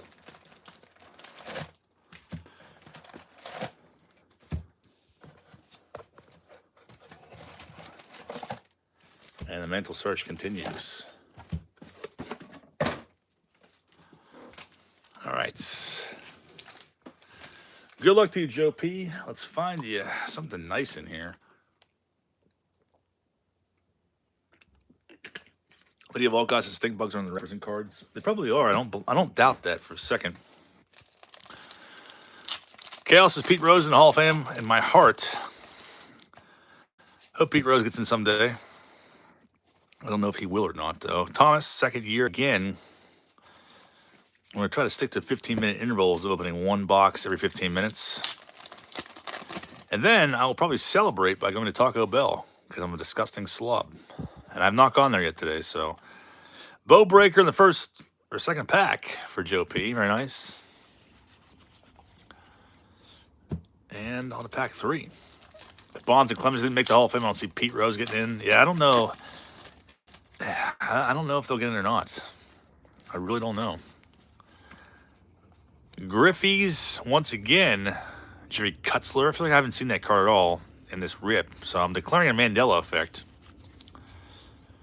What is my go-to Taco Bell order? Usually I get cheesy bean and rice burrito, a cheese quesadilla, and a spicy potato taco. That's typically what I get, and they brought nacho fries back, so now I've been getting those because I'm disgusting. And I get a dragon tea, dragon berry mystical tea or whatever the hell they call it. But he didn't go there today. I went to Subway, and then I went to Subway for lunch, and then I went and got a pierogi pizza at 6:30. So top was Puckett, and 4 big heads in 1 pack. Haven't seen that yet. So that's my that was my diet today. It was Subway, pierogi pizza, and then actually I probably won't go to Taco Bell tonight because I'll probably eat pizza instead. I got like 4 pieces left. Yount, I don't know if we've seen that Robin Yount base card yet. For some reason, the card stock is becoming harder and harder to shuffle. Maybe my fingers are getting tired. 4 more big heads in 1 pack. All it means is this is a long break.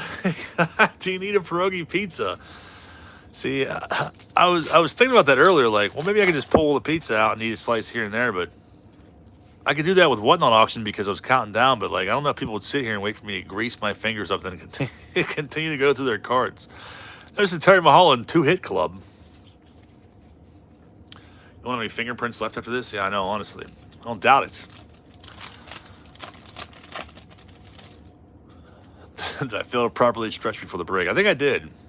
I should have done some fingerboarding or something before the break. Chipper Jones. So different correlation here. 2 big head cards, Chipper and Shane Andrews. So Joe P, you got yourself a Chipper Jones rookie card.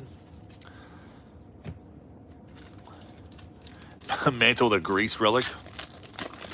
Be a big freaking grease stain on there. Bruce Ruffin, Manuel Lee, Tatch Paddler. Ed Whitson, who's definitely an omen. Rex Hudler, who was pronounced dead on this channel. The moment you tear into a pierogi pizza is the moment you pull the mantle. That's probably true. Now I really want it.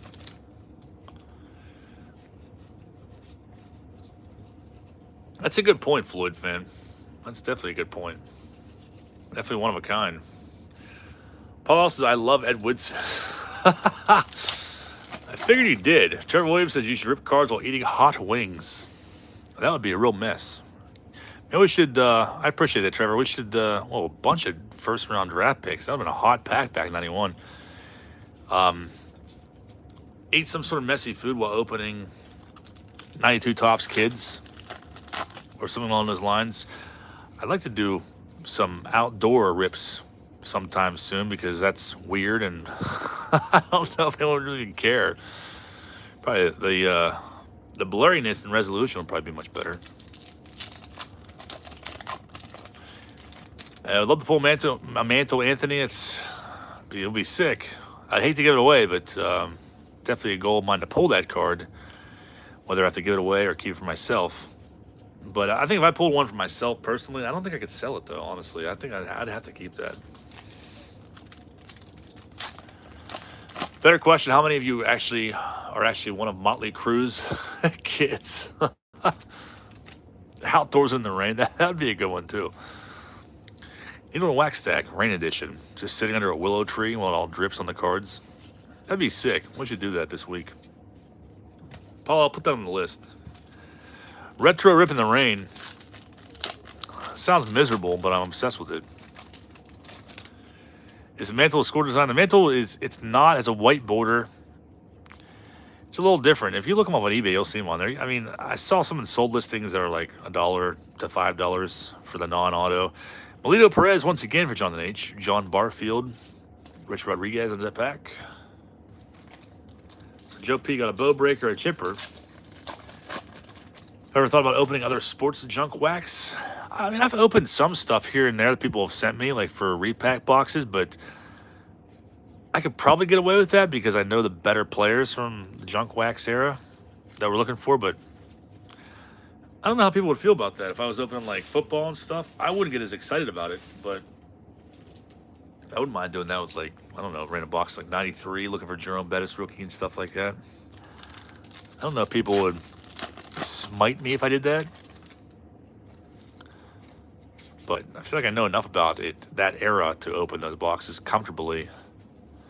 4 big heads in a row. Ben McDonald, second-year card, and Bob Welch splitter. The card's starting to piss me off. John, this is still 19.6 thousand subs. need the thumbnail with Carmen. Definitely just I should have put all these boxes in front of Carmen. And I haven't decided a place to put Carmen yet. So I need to figure that out too. Stunning win, starting off. Yeah, Carmen's going to make a thumbnail here real soon. Maybe we should take a selfie together. Greg Jeffries, Bob Welch. I'm tired of that card. Paul L., put Bob Welch on the omen list. Or at least that freaking card, because I hate it. The smoking neighbors know you lurk in a basement surrounded by shirtless ex-MLB players. They probably do. I would not doubt it. It's definitely a big head hot box. There's Doc Gooden, Frank Thomas, Yount, Conine, rookie, Darnell Coles. I think it's the first time we've seen that card tonight. Maybe I'm hallucinating. I don't know. Box number 6 of 91 score. And I probably won't open these for quite a while. Take a long hiatus after opening 15 boxes like I did the last time. Tat Padler, move on. That's not a rookie card. Please don't be convinced that it is. His rookies are in 1990. Merced is a rookie, however, if anyone actually gives a damn. Bob Welch's hand double, you mean? Yeah, put him on the omen list. Pocket left peck emoji. Sheffield, Marion and Duncan. A shirtless Henderson. Jeff Conine has been being seen an awful lot too, I feel like. Well, notice the vote Carmen is hung above the headboard in your bedroom. Oh, that would be great. That would be absolutely glorious. I'm freaking here for it. So once again, I'm sure everyone knows who Carmen is in here, but let's take an intermission to rest my voice for a second. There's a big freaking wall of wax is about to collapse, and a big mess that's about to collapse too, along with pack wrapper creek that's forming steadily. But there's Carmen over there, and there's a stack, so they're just being put over there as the boxes are being opened. So we got some more space on the floor to add these to, and Carmen, I'm sure, will protect them as the night goes on. All right, finishing off box number 6 now. Carmen definitely, she gets jealous pretty easily, that's for sure. Greg Briley, Doug Jones. At this point, I don't even know why I'm reading off names. We've already seen them all so much. I see a TPI Gold Cup photo up. That's definitely onto something there, Tango. Yeah, if we get Carmen and the shirtless Puckett together, that's like the Keymaster Gatekeeper type deal there. You can never let the two of them get together. Transfer Carmen to a velvet painting. Here's a copy of the Declaration of Independence behind the picture of Carmen, like national treasure. I was talking to somebody about that recently. There was, I forget who it was, but they found some sort of historical document behind some picture. There's another bow breaker, though. 2 bow breakers, 1 chipper in this box number 6. So far, I think the number 1 was the best box. Bunch of stuff out of there. Frank Viola. Is Ken Howe an omen? I can't remember if he's an omen or not. Paul, maybe I'm thinking of Ken Landreau. But after these few packs, we'll almost be at the halfway point, which is insane to think about. Zane Smith and all his hideous glory.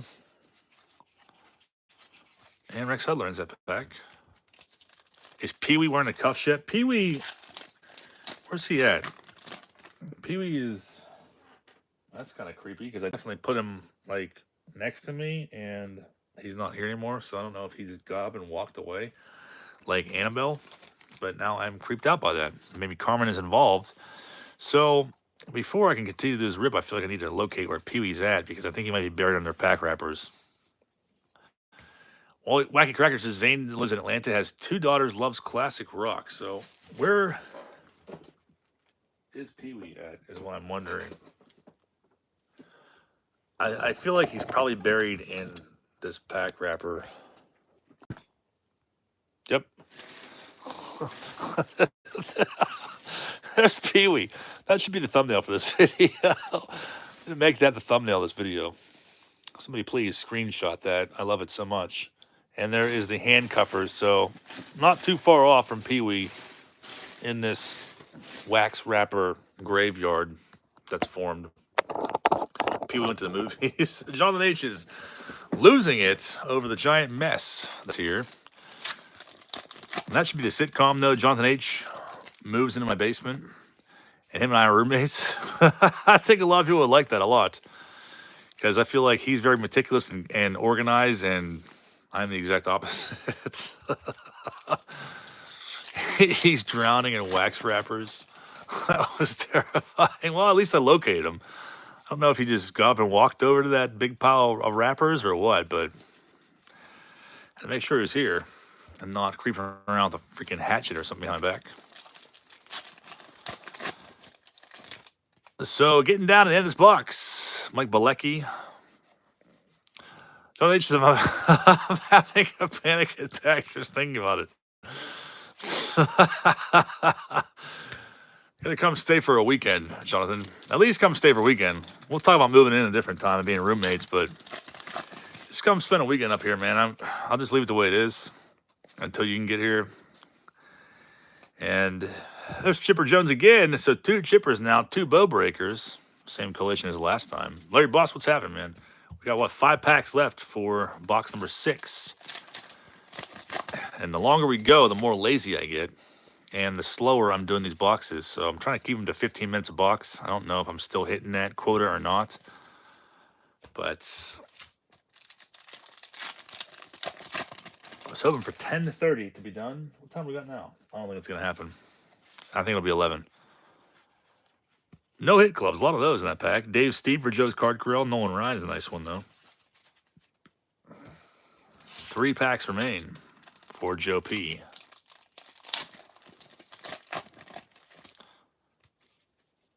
Then we talked about 86 Sportflix rookies. I love that set, man. There's a lot of good cards in there. I saw a couple of those. Another Chipper Jones. So you got 3 chippers now, Joe.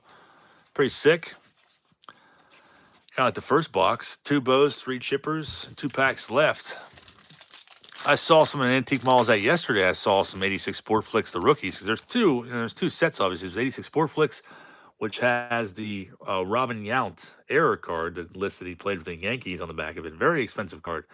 You're looking at least 300 to 500 bucks. I feel like raw for that card if you can find it, and it's very tough to find. But there's really no good rookies in 86, the base set of Sportflix. They're all in the rookies set. Canseco, Will Clark, Bonds, Bo Jackson. They're all in that set. So I saw a few of those at an antique mall yesterday. I'm like, you don't see those too often. I remember passing on like a Bonds PSA 10. Another chipper. So you got 4 chippers in that box, man. Pretty sick. Joe PSA did pretty good. I think it was like a PSA 10 Bonds 86 Sportflix rookies for like 30 bucks. This is probably, I don't know, 3 years ago at the Honey Hole, and I didn't buy it. I don't know what it goes for now, but I'm sure it's probably more than that. Buy a significant amount. Maybe even 20 at one point, but wasn't really one. I already had it raw, so I wasn't really too keen on buying it graded.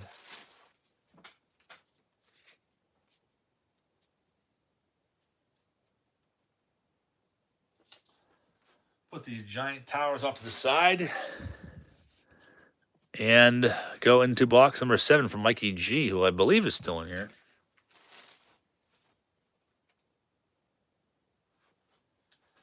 I apologize for having to step off the camera for a second, but it's just way too much of a mess down here. And that is how things have to work. So we're on to box number 7 with Kevin Moss.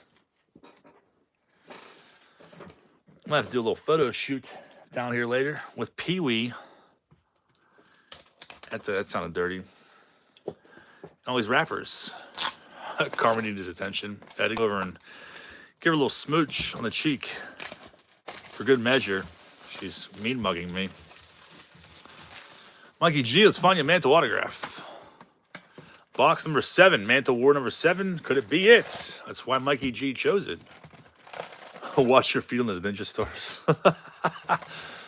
Land over place. Brian Charles, this is the box. Could it be?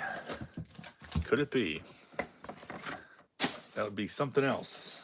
Pee-wee is literally drowning over here. And he still reeks of cigarette smoke, so let's not forget that either. Let's find the Mick in this box. Let's put Topless Puckett off to the side there, and hopefully like the camera isn't that blurry. I'm hoping it's not, but you have to let me know if it is. Video vault guys is 540 Ninja Stars in this break. That's a lot. One of those is a lot because I hate them. Mikey G, the next 36 are yours. Let's find a mantle. Trevor Williams says 86 Bond Sportflix PSA 10 sells for $32 to 76 on eBay. That's crazy. I thought it'd be more than that. Frank Thomas, the very first pack in Seiko, and Billardello. Maintenance of a smoker says it reeks like a smoke. It says a lot. That's very true. Very true. Dave Sutter said, I love the fact this channel has just clean content with no drama. It's why I keep coming back even though there's no hockey. Dave, thanks, man. I appreciate that. Every once in a while, there's a very small bit of hockey, like in a box that I'll buy. But yeah, I know there's not much. But I appreciate you watching regardless, man. It's awesome. We're just talking about a little bit ago about opening stuff that's not baseball up, and maybe someday I would do it. Same thing with hockey. I know the bigger names from the early 90s and the junk wax era, the rookies to look for and such. Definitely no drama here. It's all about good times and laughs and collecting and memories. Melito Perez for Jonathan H. All being sent expedited overnight shipping to him. Mr. Blood Vessel is clean content. Every once in a while, we slip up. I slip up, and some inappropriateness slips out. It's not very often, but I get excited sometimes, and some words are said here and there. Most of the time, I catch myself. A little too late. Paul says, don't need any more drama after last week of my life. Paul, please enlighten us on what happened in the last week of your life, because I must know immediately. There were 88 Topps Pee Wee cards. Were there really? I didn't know that. Smells like good times in the chat or just in my living room. Doug Jones, Fireball, Chipper Jones. First one showing up from Mikey G. And no sign of any mantle yet. Box number 7. So we are almost halfway through. Bow Breaker shows up. Put that one up to the side in the best pile. And like I said, I'll probably send the Griffies and stuff too, just because, I don't know. Those are some of the best cards of the set. And if you do decide to send those away, you may get possible 10s on them, which could be 50 plus bucks for some of these. K-Man Clemens and Jim Gott, who became an open tonight. Paul says, jackass friend decided for whatever reason to ghost me. Yeah, that's lame, dude. That's kind of how I am, too. I really only have one good friend that my best friends that I skate with, like, you know, every nice day. But my other friends, they kind of just disappeared or vanished or, you know, they're just not around anymore. It's pretty lame, but it is what it is. That's what happens. The older you get, and I'm sure most of you guys know that, the older you get, the less friends you have, but it's all about, you know, I'd rather have 1 or 2 good friends than like 20 friends that never are around when you need them, you know. Puckett Topless in all his glory. Melito Perez once again, but yeah, it's the same way for me too, man. I can relate to that. Tiger says you really get about 5 real friends in your life. That's probably very true. So, very true. You find out who they are as time goes on, but I don't really have too many people that I call good friends these days. Travis Easton, by the time you get my age, you have no friends, which is nice because there's no peer pressure. Yeah, that's definitely true. That is definitely true. Everyone gets married or has kids or gets locked into some relationship that they're miserable in and they're not allowed to do anything and they're whipped and all that stuff. So everyone has their own reason, I guess, but I don't know. I avoided that my whole life of ever being like that. I'd always make time for my friends. Another Chipper Jones, number 2 comes out. I don't have friends. I have cardboard. That's just as good. It might not even be better because cardboard will never let you down unless it's like, I don't know, unless you have like a Kyle Lewis PSA 10 collection that you put all of your savings into and it's now worth $20 total. Griffey, Nolan Ryan, no hit club. Jesse Orozco in that pack. Maine's World Waxes on 46 on Saturday. Happy early birthday, man.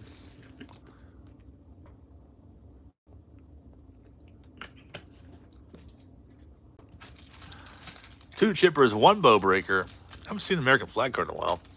Paul says, kind of good in a way that I'm 23 and never had a girlfriend. Yeah, I mean, you probably spared yourself a bunch of drama, especially in that early age. That's nothing but drama. Eric Davis big head card.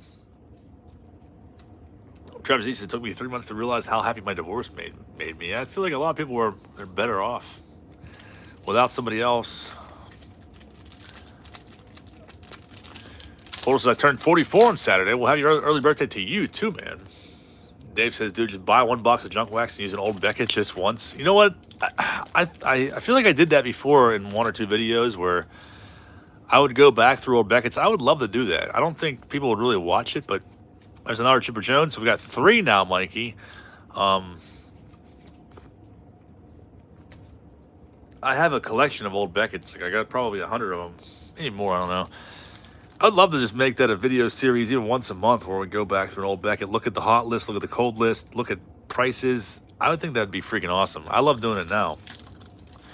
But if I see a Beckett sitting there, I'll just sit there and flip through it and look at different prices. It's just definitely, seeing that takes me back big time. It's crazy. Literally transports me back to those years. And yeah, I think that'd be sick. If you think that'd be cool, let me know. And maybe I'll make it a series or try to do one of them. And just like, I don't know, come up with some corny name for it and do it once a month. Griffey and Bo Jackson in this pack. Beckett used to be the Bible in sports cards. Every single morning I would sit there and eat a bowl of cereal and look at Beckett. I would look at all the cards that were going, that went up and all the rookie cards. And I think that's how they all burned into my brain from years ago. Like everyone's rookies, their true rookies, their first Topps cards was all melted into my memory from an early age. I never forgot it. I guess when I came back to the hobby, I was rusty, but it all came back to me within time. So if you watch my first videos, which I would recommend because they're freaking awful and I hate them. And I thought about making them private very many times, but I didn't. Definitely, you could tell that I don't know what you could tell that I don't remember anything. Is this guy's rookie year, this year or that year? I don't know. Like now it's like I would smite myself. Like, what the hell was I thinking? I didn't know what his actual rookie card was. Like, I was gone for a long time. I left the hobby for like 16 years. There's Tat Paddler again in this pack, but it didn't take me long to swan dive back into it. Paul says, I remember those videos. Yeah, I think one of my first videos I called Joe Carter a Hall of Famer. And just like, it was like, it's like delusional. Just, yeah, not, I don't know. They were pretty bad. I left them up there just for the gag of going back and watching them because it's like, wow. Not to say they've come a long way, but like the video quality is better, the audio is better, and like the overall knowledge is better. There's Hall of Famer Joe Carter. What? Yeah, so if you ever hear me say that in a video, it's a inside joke at, I think it was like a 92 upper deck box or something I was opening. Griffey, I was back when my brother used to be in the live streams. He would be in there saying what's up and hanging out while I was opening them up. And I don't know if there's some of the same people that are still in here today or not, but Dave starts, I write my TTM letters while watching your streams. That's sick, man. I love that. I've never done TTM before, I don't think. Poor says Joe Carter's in the Hall of Fame. I know he's on the Hall of Fame, but I proclaimed him as being in the Hall of Fame back when I started this channel back in 2018. I don't know why. Like I said, I was delirious and my knowledge was rusty and it was pretty bad. Trevor Williams says, I'm a single dad with 2 daughters and 2 dogs. These chats are the closest I get to hanging out with the guy. I spend my money on super chats and cards. I appreciate that, man. I love having you here, Trevor. I love to hear that. That's exactly how I tried to make it be. I want it to be like we're all hanging out together, ripping packs and pointing out scum stashes and unibrows and like sharing the excitement of pulling, any of these rookie cards or an Ed Lynch triple chin card. I love it. That's the way it should be. So in essence, we are pretty much all friends here. Some of you guys have been here for years. I started to get all sappy and sentimental on you, but that's the way it is, and that's the way that I always wanted to be, so it's pretty sick. And I'm sick of these Ninja Star cards. You can hang clothes on Ed Lynch. Red's Fits, I'm amazed at yours and Eric's knowledge of the hobby and baseball in general. My baseball trivia knowledge isn't all that great, but I feel like my junk wax era knowledge of sports cards from the 80s and 90s, or baseball cards from the 80s and 90s, is pretty good. But overall trivia, if you gave me trivia questions for baseball, I don't know. I wouldn't do all that well on it because when I was a kid, I was more obsessed with playing baseball than I was watching it, and I was more obsessed with collecting cards than I was with watching it. So that was like what I focused on the most: the cards and playing it. And that was life from like 1989 to 97. So lived through the core of the junk wax era. Fitzy says, I'm definitely OG. Yeah, you've definitely been around for a long time, Fitzy. I appreciate you, man. Larry Buss says, your videos are one of the main reasons I got back to the hobby. Very entertaining and finding the joy in the hobby. Not about greed or what's new. I look at the cards like I did when I was a kid. And that's exactly why I wanted to do this in general was, you know, to get people stoked on these times. And it's affordable for really everybody. There's a flag card. I've seen one of those in a while. And for some reason, it's got a terrible ding in it, Mikey G. I swear to not do that. Open the pack because all the other cards are fine. I guess a couple of them are beat up, but I've been taking my time opening the pack wrappers not to catch the corners. Tango says, the chat's going so fast. You should install an old school merry-go-round and have a landed dart set up in your yard just for old time's sake. That would be sick. I'd like to do more stuff with the outside. I do have a pool, so I got a diving board and like there's a bunch of stuff that I want to do with the outdoors, I think, in the coming months, if I can figure out some things. Maybe we'll have a mailman skit here soon, but those are always fun to make, but they take a long time to make by myself. So, way too long, like a freaking minute and a half skit will take me like 3 hours of filming. Daniel Stern in all his glory, still no sign of any mantles, but it's a tough pull. You can see that firsthand. It's a very tough pull. So 3 chippers and what, 1 bow breaker in this box so far from Mikey G. Do I have a pond? I don't have a pond. That'd be cool to have one though.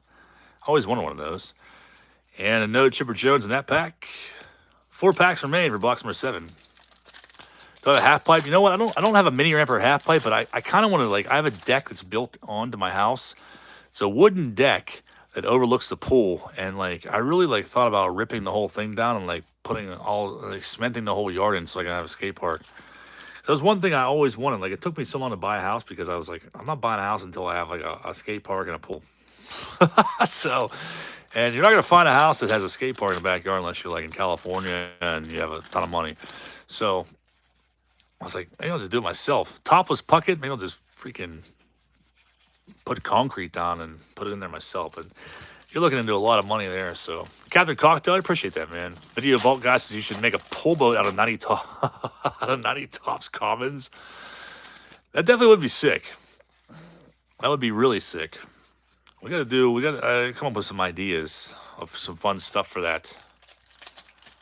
Buy Castle Bam. Yeah, Castle Bam be sick. The skate park driveway. I don't know if he still lives there anymore. Bam's gone through some really hard times.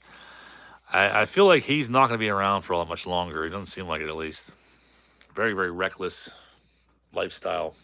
Make a nice mini ramp for old guys. I thought about that. I could definitely do that.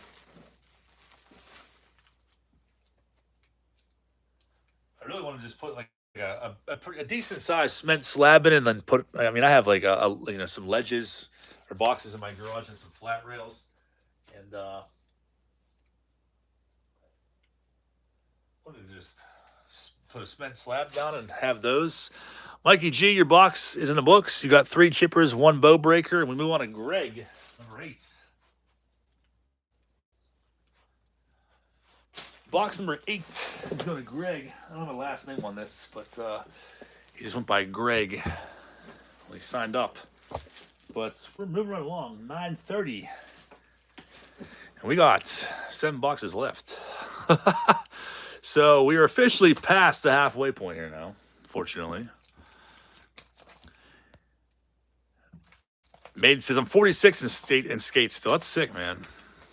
Yeah, your body doesn't feel the same being 46, I'm sure. Mine doesn't, being 38. Keeps you young. It definitely does. Jamie says, look at the back of the Chipper Jones. Yeah, that's what we pointed out earlier. I pointed out before a bunch of times. It's absolutely disgusting. We've always called it the meat sweats card. Trevor Williams, since he subscribed to you, Maiden, so that's pretty sick. Yeah, Maiden does videos as well. He had a pretty sick, the most recent one I watched was 85 Dominus Rack Pack. You don't see those open very often. He had a pretty awesome hit in there. A couple nice rookies from one rack pack. So let's get this out of the way and savagely rip into these. Dave Thunder says you need to look at the prices of hockey junk wax. It is very comparable. You can chase the Stanley Cup hologram. You know, I saw a box of, I think it was 90, was it 91, 92 O-Pee-Chee Premier hockey at Rogers Flea Market on Friday. I thought about buying it. There was no price tag on it. I know one of those is worth a good bit of money, like a few $100. I don't know if it's like, it's one of the O-Pee-Chee Premiers. 1 year is worth a couple $100, and the other one's like 15 or 20. I can't remember which one it is. Maybe it's 92, 93. It's worth less, but whatever one I saw, I thought about picking it up because there's a bunch of rookies in it regardless. Some good ones. Nipple Relic. So, Greg, good luck to you, man. Let's hope for a Mantle. The Mantle is a white border, so we can pretty much give those away right away, or see those dead giveaway off the bat. So I don't really know if I really want to spend too much time on the multicolored. We should just skip right to the white ones, honestly. If you guys are cool with that, take my word for it or look it up yourself, but Mantles are always white borders. Filthy Red Box Lurking. Filthy Red 89 traded set that's been eaten and devoured by moss is it's in the background. He came out earlier, actually. Made his first appearance in a while. Hector Wagner, so no Mantle in that pack. I guess we can go a lot faster if we just skip to the white borders. Johnson, Melito Perez again for Andon, who seems to abandon me already. Jonathan H. has been notorious for leaving ridiculous feedback on eBay. Very interesting and comical feedback, I should say. Yeah, we'll still see the chippers. The bow breakers might skip over, but like I said, I'm going to go back through all these, and I'm not going to short you any bow breakers, I promise. The white borders, the Mantles, we can get through these boxes a lot quicker doing it that way. It's the way I probably should have been doing it all along, but I'm having a good time sitting here loitering with all of you. Larry Bus, I'm pleased one of my grandsons is into cards. He enjoys the crazy pictures on the old cards. His favorite is the unibrows and poop stains. He also enjoys Pokemon. You got to respect the hell out of that. Anyone that is enjoying cards for the fecal matter. Gotta love it, especially on Mel Hall's 91 Topps card. A little bit of stickiness there, but my fat fingers. PM Gramps, it's time for a burrito break. That sounds glorious right about now. It might be time for a pierogi pizza break here real soon. Your grandson likes, likes poop stains. That's the first chipper for Greg. Very nice. Put that up to the side. So you got one chipper so far. Greg, I think Greg might have 2 boxes. When you said your grandson likes to see poop stains or whatever it was, it made me think instantly of The Water Boy. And the quote from there, you like to see homos naked? It's a great movie. For some reason, I don't own it, but I just watched it again not that long ago. Freaking amazing movie. Another Chipper Jones. So you got 2 chippers now.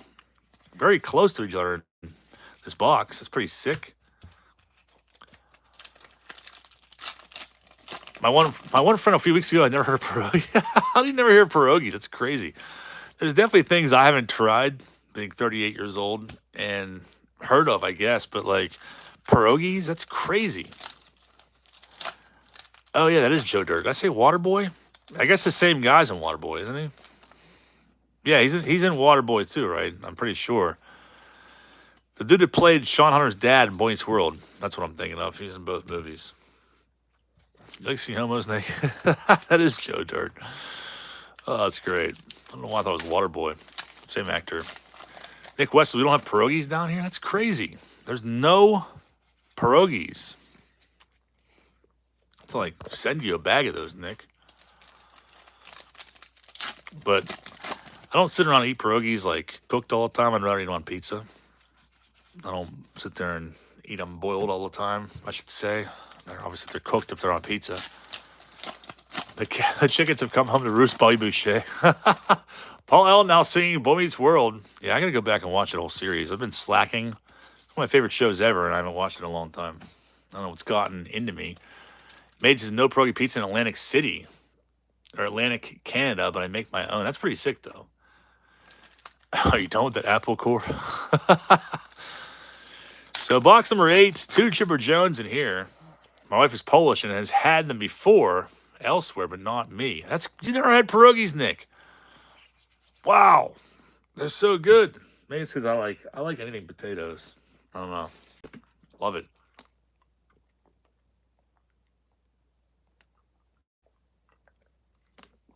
Travis says no pierogies in his area either. That is sacrilege.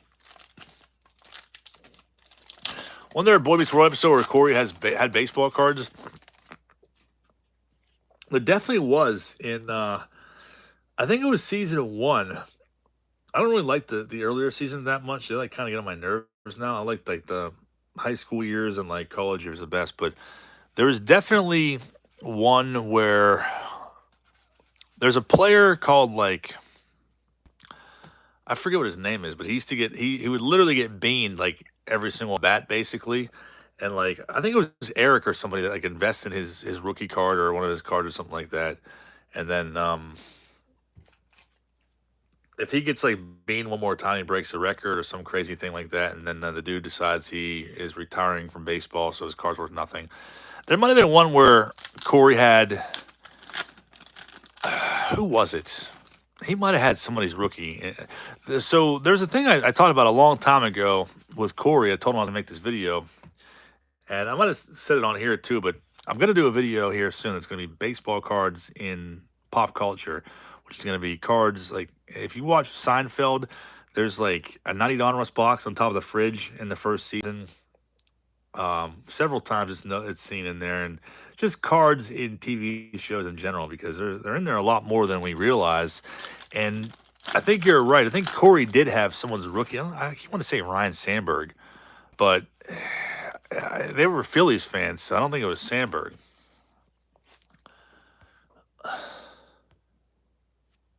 Lucky Peterson, good luck. We definitely need it. Wonder one where Sean steals from Corey in those early episodes. I don't know his baseball cards or not, though. Paul has been promised since 11/29/2020. The movie Big from 1988 had 87 tops. See, that's sick. I need everyone to put those together for me and give me a list of recommendations. There's actually a website that details a lot of that I found once I started to think about doing this video. I think it'd be sick though, because there's a lot of old shows I go back and watch. I'm like, that's sick, and I'd like to have it all in one place together. So you can go back and you could see all these, junk wax era cards in our favorite TV shows.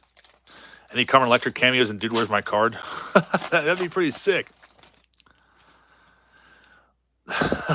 Big fan Vader was going to fight. That was a great episode, too. Where Vader actually stars or does a cameo in the one episode. They have the wrestling ring in the school gym. Desert Storm card comes in for Greg. I think it was Cal Ripken too, Jamie. Now that you say that, that sounds right. I said Ryan Sandberg, but Cal Ripken sounds right. He was going to meet him or something like that.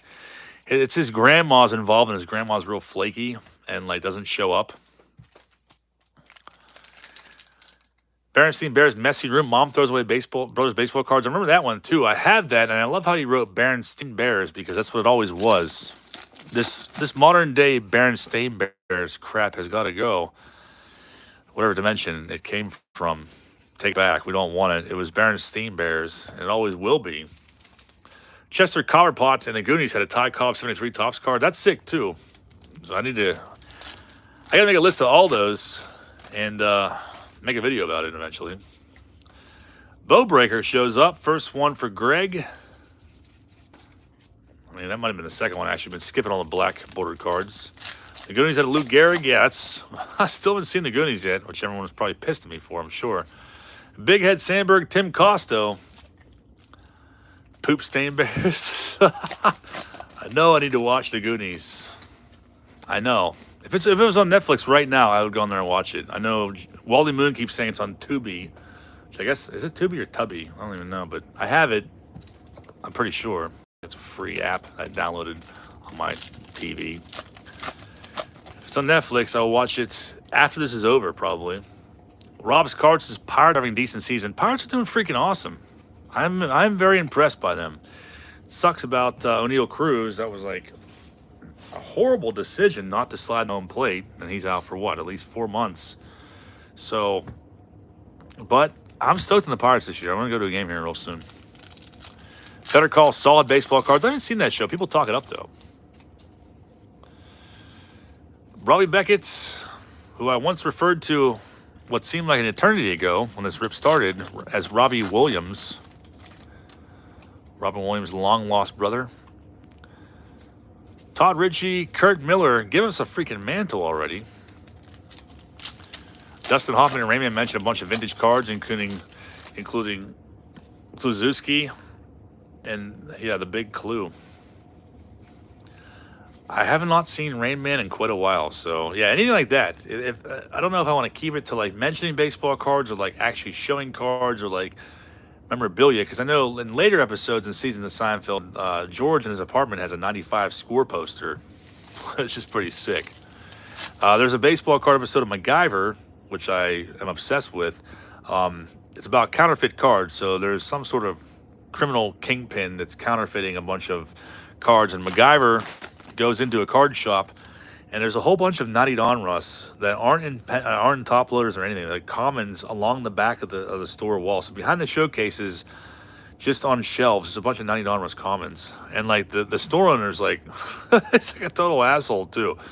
I feel like he had a mullet or something like that, or some sort of ponytail or rat tail. It was topless Puckett, but I don't know if you could watch that episode online for free. Melito Perez for John H. But if you can go on to Google and type in MacGyver baseball cards episode, you probably see which one it is. I forget what it's called, but you might be able to watch it on like Vimeo or something like that. But yeah, I always wanted to show a clip from that store because it's so ridiculous. Like, the producer obviously had no idea what cards were good and what weren't. Just a bunch of 90 Donruss commons, so it had to have been 90 or 91 when that came out. But counterfeiting, I can't remember what they even were. Was it like Stargills and stuff like that? Paulo says, love Vimeo. Yeah, you can find stuff on there you can't find on YouTube, so. No Mantle in that pack. Did MacGyver use one of those Donruss commons to load something up? Married Children has an episode where Al tries to get Bud into collecting cards. You know what? I forgot to show it, but I bought a Married Children like cardboard display, counter display, and it's sick. And when I say I bought it, I didn't even buy it. The guy gave it to me for free at the antique store. He didn't ring me up for it. Like I put all my stuff in front of him. I saw him take the sticker off of it and like type it into his computer, and then he didn't charge me for it. I'm like, that's freaking sick. Definitely pretty rare. You can't find any other ones online for sale. So, but I totally ghosted on that in a weekend recap video. Might have been because I didn't make one for a while, but I'll have to show that coming up. But I didn't really watch Married Children too much when I was younger, so I missed that episode altogether. But any ideas, I love to put together a list and start collaborating them for a video like that. I think it'd be sick. Greg's box number 8 is now over.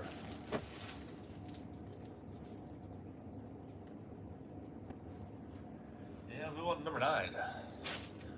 Once the cleanup crew exits. So number 9 is going to go to these freaking index cards. They're worse than 90 Fleer. Number 9 is Bronson P.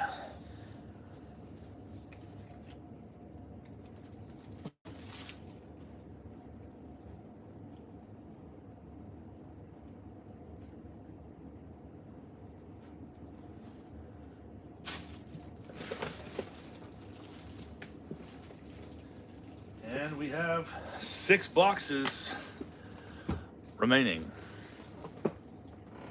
after this one. A sea of wrappers. The opening scene of Pride of the Yankees has sweet vintage cards. Do you think we will ever run out of junk wax? There's definitely a day coming where we're going to run out of it, unless they're still secretly printing it somehow. But that day is coming. I don't know if we'll ever run out of like 88 tops and stuff like that, but you see prices going up on some of the stuff. I don't know if it's because demand has increased or what, but eventually we will run out of it. These packs are kind of stuck together, but the cards are not, fortunately. I've definitely opened packs of 91 score before that had moisture infiltrated them. Fully finished, so that reminds me I found an error card in 2007 Topps today. Bronson's got a card with a year is simply 2. Really? That's pretty sick. You should post that in the Facebook group. Never heard of that one. Weird placement for the Ninja Star, upside down, and Tat Paddler had something to do with that, and Griffey Rifleman. First pack down. Yeah, the pandemic definitely had something to do with the increase in box prices because everybody got back into the hobby too. So weird placement once again on Ninja Star. I don't understand what's going on with that. Melito Perez for Jonathan H. And some sticky packs. I don't know. That's so weird how it's like that in every single pack. Have those packs never been near Pee-wee? Pee-wee's, he disappeared again. He's completely submerged in pack wrappers. So I'm curious to know what you guys think. If you think we'll see a Mantle, whether it's autographed or just an insert in this rip tonight. What do you think the odds of us seeing one are? Do you think we'll see one? We have 6 more boxes after this one left.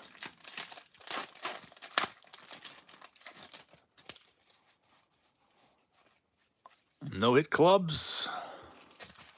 Maine's World Wax is yes.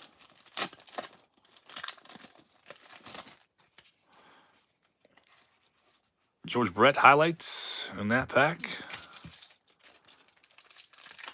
Jonathan H is going to aim low and say insert. I'd be stoked on that if we see one of those, but I don't know what I'd do if I pulled an auto. That'd be crazy. I really hope we see an auto. Only 2,500 of them. Michael Goulet signs for free and lives in Colorado. I remember Michael Goulet was on an episode of Boy Meets World, the one that had Vader in it. 2-hit club. The Terry Mulholland 2-hit club. These trash bag wrappers have got to go. Because I'm not even catching the corners and they're still dinging them up regardless. So Rifleman Davis, there's the 2-hit Terry Mulholland. I will never call it anything else. You can see these are a little sticky, but just from, I think, being in a stack of boxes for so many years. But next time I do something like this, I'm going to pick boxes that aren't as annoying to open. Like that have these wrappers. Mike Lieberthal rookie card. Or have a sidekick here to help me just cut them open instead. That's probably the best way to do it. There's Bow Breaker. First time seeing that one for Bronson. And no Mantle in that pack. But if you have a sidekick behind the scenes, just cutting the tops off. Thomas' second year again, Kurt Miller. Clemens makes it a hell of a lot easier. And you don't got to worry about the probability of dinging the corners so much either. Ronald says, no Boy Meets World was a Wonder Years. I used to watch Wonder Years too. I don't think I understood it back then, but I enjoyed it along with Doogie Howser. Odds are half the Mantles ended up in some score exec's house. That very well could be possible too. No Mantle in there. Yo MTV Raps. I want to say I have some of those cards right now in a box somewhere. Flag card shows up.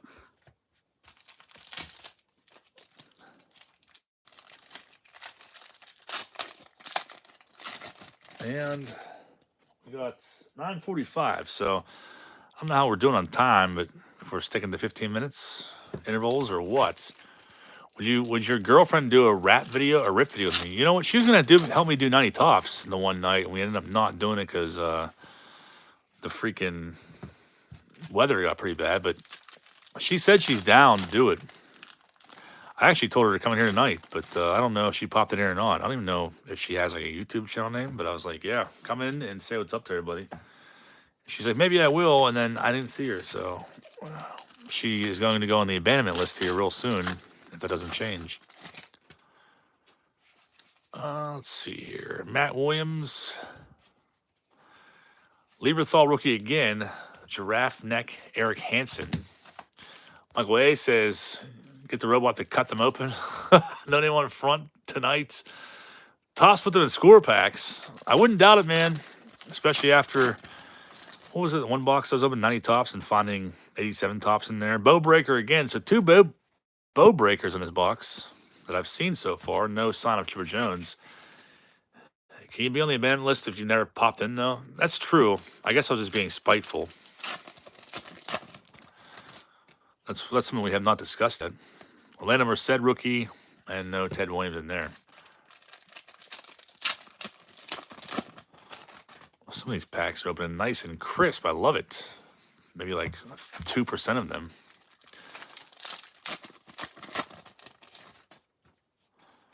Roger McDowell. There's a wild photo of him. And Gooden, Canseco. No sign of Chipper Jones in here yet, though. What's going on? But that's the way it is sometimes. I feel like you pretty much always find at least one chipper in a box, though. Kid Rock rookie card. Still got Kodiak Bear rookie in the background. Dirk Remington, what is happening? Your ex Brittany, why do you do this to me? There's Topless Puckett. I feel like he hasn't gotten too much credit lately since I've been skipping over everything that's not a white border. The mantle it's always with the rest of the white bordered cards. You'll be able to see it.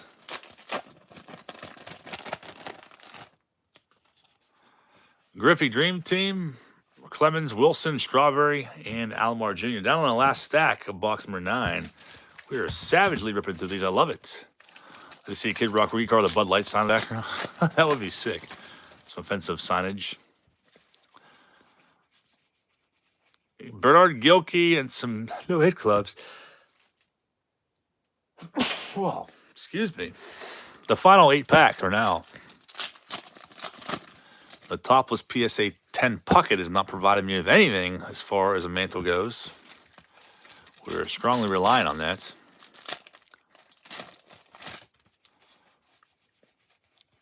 Sean Barry. I feel like it's the first time we've seen that in the entire rip. So he is definitely being declared a Mandela effect. Greenpeace commercial and the sea turtle stuffed with 91 score wrappers. That would be sick. Very sad, but very, very humorous at the same time. I should recreate that.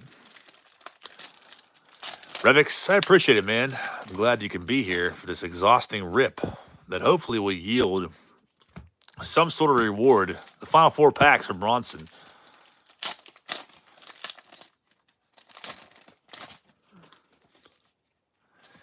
Daniel Boone, Steve Atkins, and then there were 3. So no chippers in his box. What is going on here? See how lazy I'm getting now. The back wrappers aren't making it on the screen anymore. Way too many no-hit clubs here. I'm over it. We got 2 packs left for Bronson in this box. Yeah, that creepy arm. I guess I should have pointed that out. There's a big cat for Corey who fell asleep or left us a long time ago. And the last pack. Awful rip on that wrapper. Give us a Chipper Jones rookie. Come on. No Chipper Jones in that whole box. So that's definitely a possibility. Not the first time it's happened to me. Let me move these off the camera.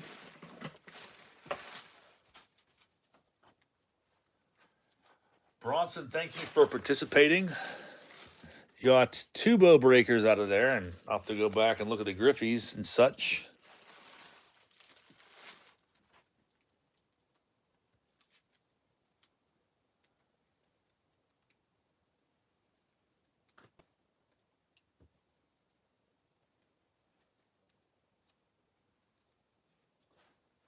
And after tonight, I have a newfound hatred for the Ninja Stars because it's impossible to stack them up without everything falling over. I absolutely despise them. And I think somebody said there was like 520 of them that we're seeing tonight. Worst idea ever, Score. What were you thinking? So next box, E the Collector. This is the 6th to last box of these. Paul's just trashed them. Ninja Stars. They're definitely getting thrown away. I hate them. They serve no purpose. Oh, Floyd fans, I'm sure John has a few 91 score Chipper Jones laying on his floor somewhere. I definitely do if I can find them. I'll happily hook you up if I find between now and then. Let's get the next box. Next 36 packs go to Jason Easterling. And you go to the mall, throw the stars at random people. Throw them in the wishing well. Let's take those instead of changing, throw them in the wishing well. The next 36 packs, move on, fake rookie. Starts it off. We're getting in a home stretch here soon. What the hell is that? David Wells short print. Upside down for whatever reason. Some shenanigans are happening here. I don't know what to think of it.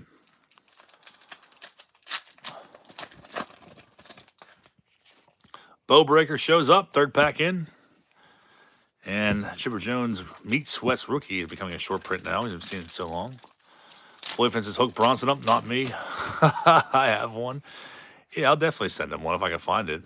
Flag card shows up. I do have a bunch of those. It's a matter of, I don't know where they're at. You see what I'm working with here. If I can find one before I send anything out, I'll definitely put one in there for you, Bronson. Juan Gonzalez, second-year card. Melito Perez for Andon. Sharpen Ninja Stars and use them at the axe throwing place. I was actually at the axe throwing place on Saturday. I couldn't understand why I was so sore on Sunday, but we went axe throwing Saturday night for 2 hours straight of nonstop throwing axes. That'll definitely take a toll on you. And before that, was ripping out a handicap ramp, the sledgehammer. It's safe to say that I feel like crap for the last 2 days.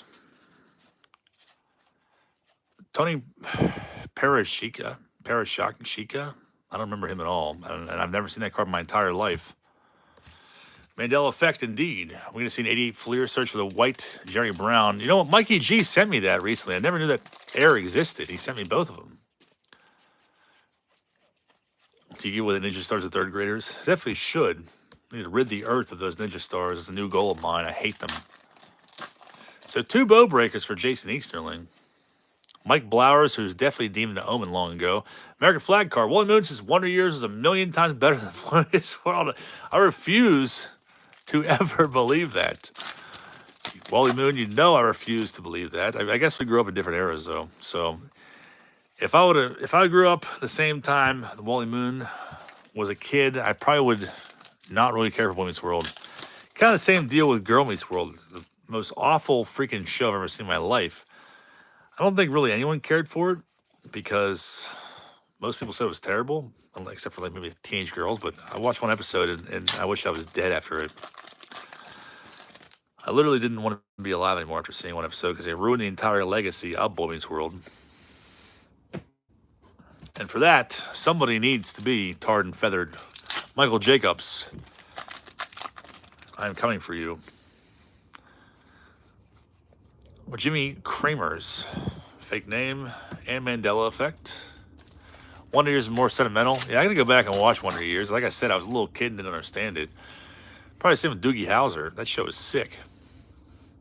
Airwolf was the best. Making toast.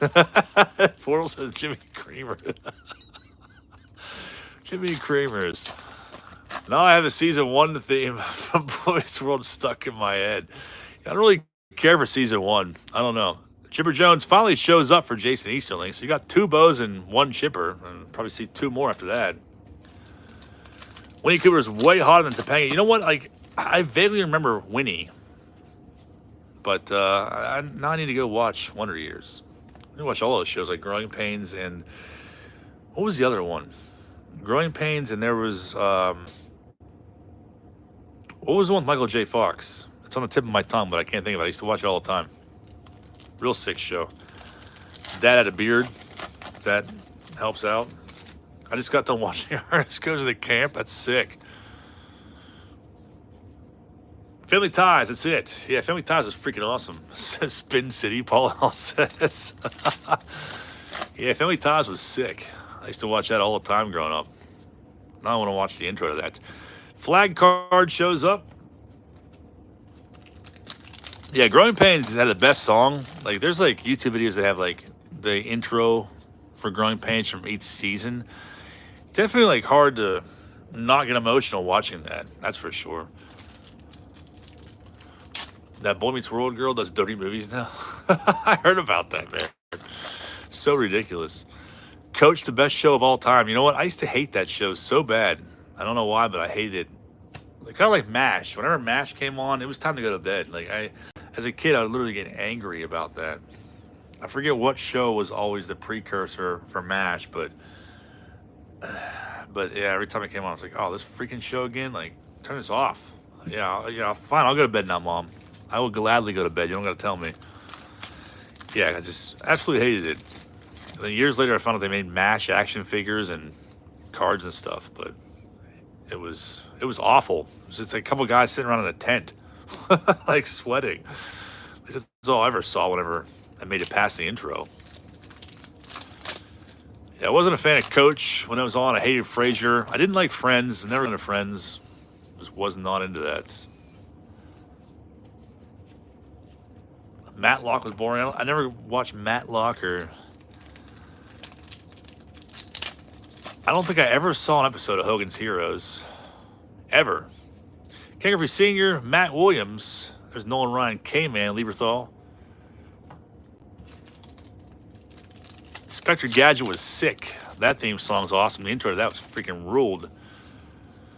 Manimal, never saw that. Well, it says Tour of Duty way better than MASH. I never even heard of that either. Columbo, never saw. I might have saw one episode of Columbo in in the heat of the night. But you gotta remember, like back in the 80s, I didn't have cable. I didn't have cable till 2001, I don't think. I think it was something like that. So I probably only had like 10 channels. So I didn't get to watch Nickelodeon. I didn't get to watch Cartoon Network. It was all like Fox or whatever was on ABC, you know, all that stuff. And like maybe WB22 and things of that nature. Which I was kind of pissed about, but at the same time, I got to watch Batman the Animated Series and Gargoyles and The Real Ghostbusters and all that stuff. So all the best shows that I consider the best shows I got to watch. So, but I missed out on Alex Mack and like freaking Are You Afraid of the Dark? I had to go to my friend's house to watch that and stuff like that. Knight Rider, I never really watched Knight Rider. I know that Mr. Feeney, William Daniels, was the voice of the car in Knight Rider, though. I do know that. David Hasselhoff. And Flag Card again. Watched the Goldbergs. I actually have a season of the Goldbergs. Somebody sent me years ago. All that was good too. That was always on the lineup with Are You Afraid of the Dark? I remember watching that on Saturday nights at my friend's house. We'd have sleepovers. Paul Austin, Mr. Feeney's a god. Mr. Feeney's still kicking. Was he like 96 years old? I'm gonna be seriously bummed the hell out when he dies. I never got to meet Mr. Feeney. I met Eric, Sean, and Corey. I think I've showed you guys that before. I met them and got a picture with them and got their autographs and stuff in DC.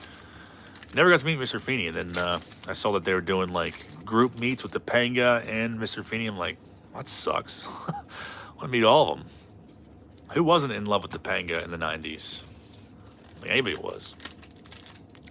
I like Golden Girls too back then. Who's the Boss? Lots of good shows. Alf, of course. Topless Curry Puckett. We got 4 packs left for Jason Easterling.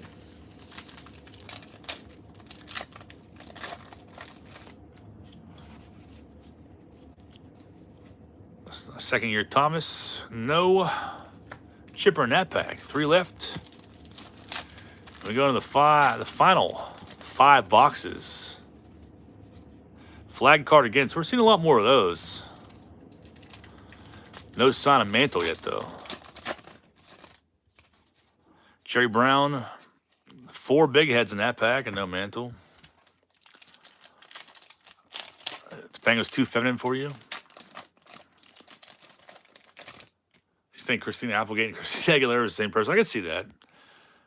How many Mantles have I pulled? We pulled no Mantles yet. Not one. Not even one of the inserts. So that's the final box for Jason Easterling. You got 1 Chipper Jones and 2 Bow Breakers. I'm going to put these off to the side and prep the next box.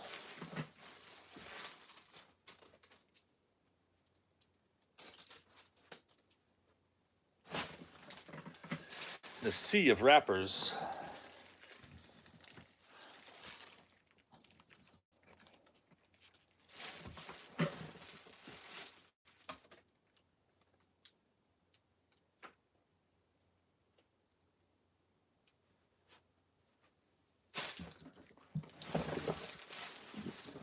And 5 remain. So, if all goes well, we could finish this up by 11 p.m., which is not too bad for 15 boxes. TGIF was awesome. I think a lot of people don't realize TGIF once hosted dinosaurs, like the live-action dinosaurs, and Perfect Strangers, obviously, with Larry and Balky, was an awesome show. I bought it years later. I bought season 1, and I thought it sucked, and I couldn't get into it. But when I was a kid, I freaking loved that show. So, Chris L., you're up next. The next 36 packs go to you. The last 5 boxes are now. Anyone who's joining us, the Mantles are white border, so that's why I was skipping through all the other ones. So we might not see some of these bow breakers that are hidden out in here. But to consume, save time, I should say, not consume the entire night, skipping to the white. Land of the Lost was sick. I like the Land of the Lost from the 90s. The Saturday morning cartoon lineup. Was real pumped on that in the toy line, which wasn't really ever popular. I don't know why I haven't gone back and collected those toys, because I definitely had some of them. I never had like the actual play set. I always wanted that. Chipper Jones shows up. It's weird how it goes from like Eric Davis being the precursor to, it's been different like I think 3 times now. Bosom Buddies. I've seen it only 4 times. I think I saw them in the theaters, actually. I still remember some of the first movies I saw. I swear I saw... I don't think I saw Ghostbusters because it came out in June of '84. I was born October '84. I swear I saw Ghostbusters 2 in the theater, and I know I saw Back to the Future 2, which I think came out in '89 also, because I strictly remember seeing an advertisement for Back to the Future Part 3 coming out in 1990. I think it was like after the movie was over, after the credits even, maybe it was like in the previews. Back to the Future 3 coming, whatever, 1990. I'm like, it's only a year from now. Like, how the hell are they making a movie in a year? But they did. I probably saw that in the theaters too, but I was definitely very, very stoked on Back to the Future. I still am. It's one of the movies I feel like I can always watch and never get sick of, and I feel like I haven't seen it enough. Batman 89. You know what? I still could not really tell you much about 1989 Batman. I think I've seen it one time, and I have it.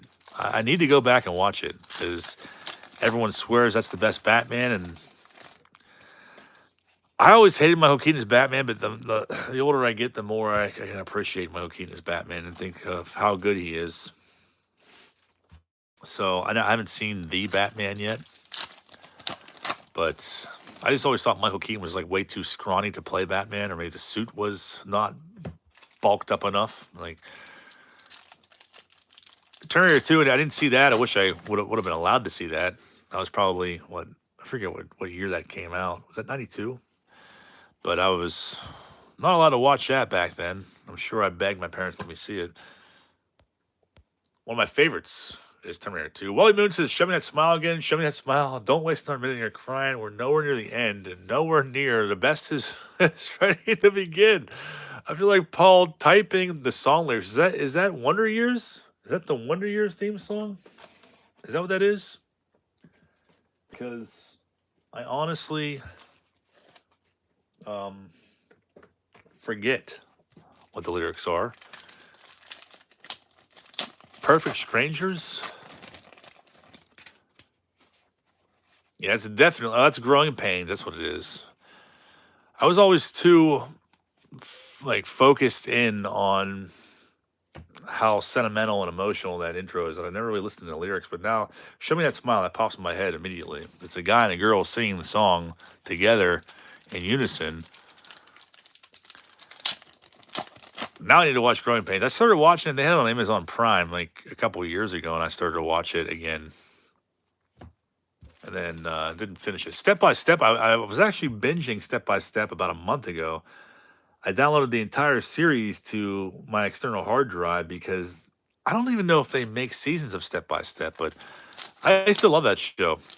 There was definitely parts about it I hated real bad. Like I always hated JT real bad, and his friend, was it Rick?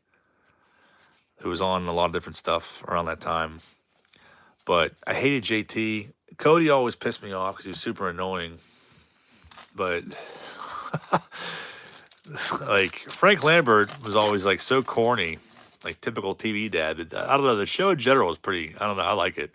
Even watching it now, I was like, this show's sick. It's super 90s, but there's more cringy stuff in there than anything else, but it's definitely nostalgic. I think I watched, like, I don't know, it was one of those things that I just put on before I fall asleep. Usually it's Seinfeld. I fall asleep to something, like, every night, typically. And it's been Seinfeld for a long time, but it was Step by Step there about a month ago.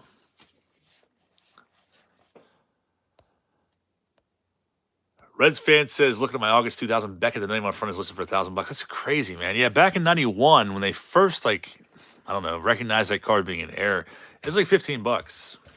Imagine getting that for like $15. But back then, no one cared about it. Everyone was like, this card sucks. People were throwing it away and just trading it away and everything else. And then it blew up. But even then, I'd love to pay $1,000 for one right now, this second. But if you do that, you're probably going to get ripped off because it's probably going to be a counterfeit. I've seen cards your mom threw out, Frank Thomas, no name on front reprint, selling for like $1,000 for a PSA 10. I'm like, who's paying that for that? That was like recent sold listings. I'm like, that's crazy. Bernard Gilkey once again, the two-hit club, Terry Mulholland. Boom, Slang, what's happening, man? So 2 stacks left for Chris L., who's also a Mark Grace collector. These packs are deliberately not opening clean, and I hate them for that. Paul Maroc, I don't remember him at all whatsoever. Definitely a Mandela effect. And we still have 200 people that have sat through this, and I appreciate each and every one of you for putting up with 91 score. A lot of Mark Grace collectors in here. That is very true indeed. 4 big heads in that pack. Of course, the goal is to rip all of these by 11 p.m. I think we'll be able to reach that goal because there's only, 4 boxes left after this, which I could not be more excited about, honestly, but I want to pull that Mantle. Remember Mark Grace stint with the Diamondbacks. Andrew Jones shows up again, so 2 chippers now show up in this box for Chris L.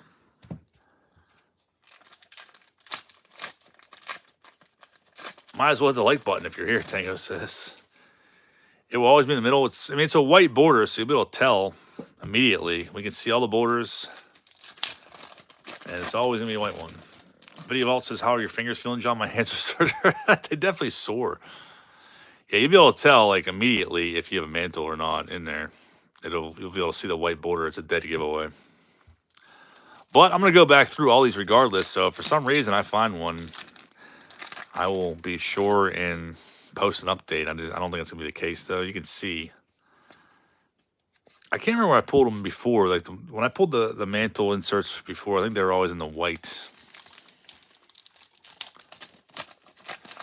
Leslie says, I'm sorry our trade didn't work out. Leslie, I never got your card.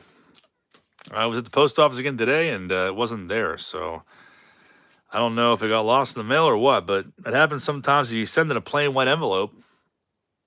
I know I bought a Julio Rodriguez Bowman Chrome rookie for like $10 off of eBay. I don't know. It was probably 3 months ago, and the guy had tracking, but it got lost somewhere in the Midwest, and I never got it. I got a refund for it, but still never showed up, even with tracking. But yeah, you send a plain one envelope, you're taking a risk there, and it could go missing. Always good to spend a few extra bucks to get tracking, and I think nowadays you can pay for tracking on a PWE. Bow Breaker shows up. First Bow Breaker of the box.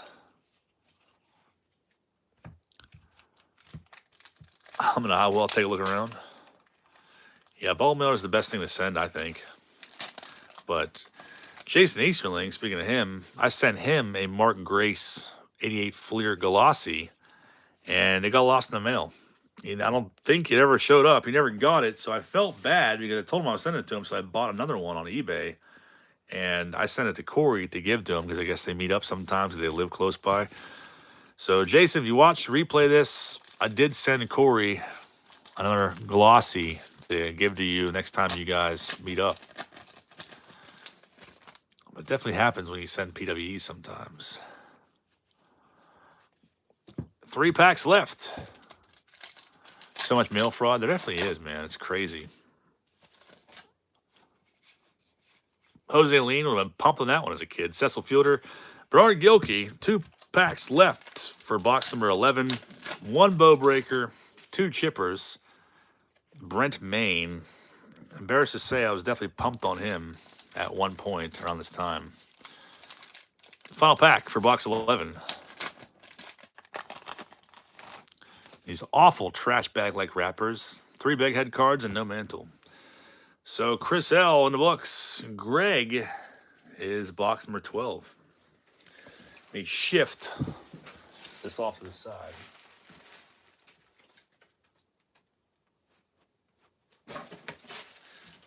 I'm probably going to slip here real soon, all these wrappers. I'm going to guarantee it. It'll be pretty messy in here.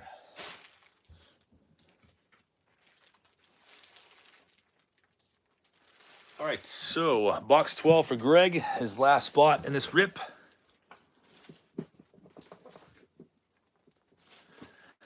And the 4th to last box remaining. Let's pull the next 36 packs out. Tracking the mantle, very difficult pull. Yeah, I mean, there's 1 box so far. I feel bad because it was Bronson. His box had no chippers. There's been a couple we've got 3 out of, a couple we got 1, some with 2, and then 1 that had 0. The next 36 go to Greg. We have 4 boxes, including this one, left. And we're skipping right to the white borders. Look at the mantle, because you're not going to find him anywhere else. If he were to be anywhere else in the pack, you'd be able to see it right away. Dead giveaway.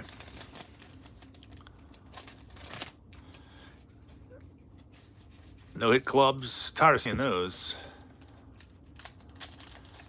There was a guy that some page I belonged to recently, or not too long ago. There's a poop stain on Don's slot, it looks like. But American flag card. He went to his LCS and bought like 1 pack of these and pulled the mantle autograph. It's crazy. Had a Nash Nightmare skateboard as a kid. My fat ass was never going to wheel. I have that skateboard in my attic right now. My parents' attic. It's a very fair skateboard. I think it was Nightmare. It was definitely Nightmare. Nightmare on Elm Street. The same one. It was green and black. I have that in my parents' attic, and I made a promise a long time ago I was going to make a video going through my parents' attic for my childhood toys and stuff, and it never happened. Paul L has that on the empty promises list.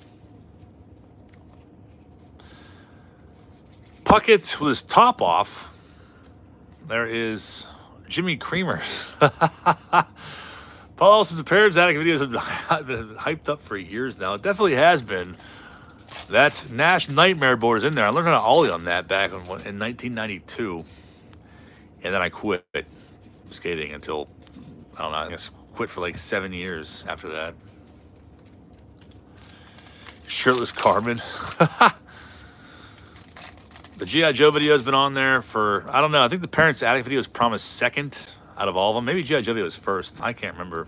It was like summer of 2019. Paul L is the director of records here at TPIA, so he has all that information stored away in a safe. I'm getting real tired of that Mike York, though. I'll tell you that right now. Flip is other stuff in the parents' attic. The 3rd Jabs Bro. Oh, it's glorious. There's a flag card again. 3 jabs in a card store. Need to open up some more of that here. I gotta find another junk box to open real soon. I saw my brother opened he did a Yak Packs versus 3 Bros on April Fool's Day. That's a pretty sick idea. But maybe we need to like open my first sports card collecting kit. That box was absolute trash. Topless Puckett again, seen a lot of those. But we're gonna find some more stuff like that because there's a lot of awful junk out there. There's a link to Floyd Fans channel. Boomslang, thank you for being here and posting those, man. Buddy Beckett's. Boomslang will probably be coming down my way sometime soon and hunting for some good old junk at the flea markets. I thought of you yesterday, Boomslang. I saw the entire 75 Tops mini set at an antique mall for, I think it was $800. I knew you were putting that together. I think you have since completed it, or we're really close to completing it. But I can never see too many topless puckets. You got that right. Bonds, big head card. And ripping right through Greg's box here. A second spot in this rip. Omar Oliveras. Never really cared for him either. This pack, what the hell? Never seen a score pack open like that before.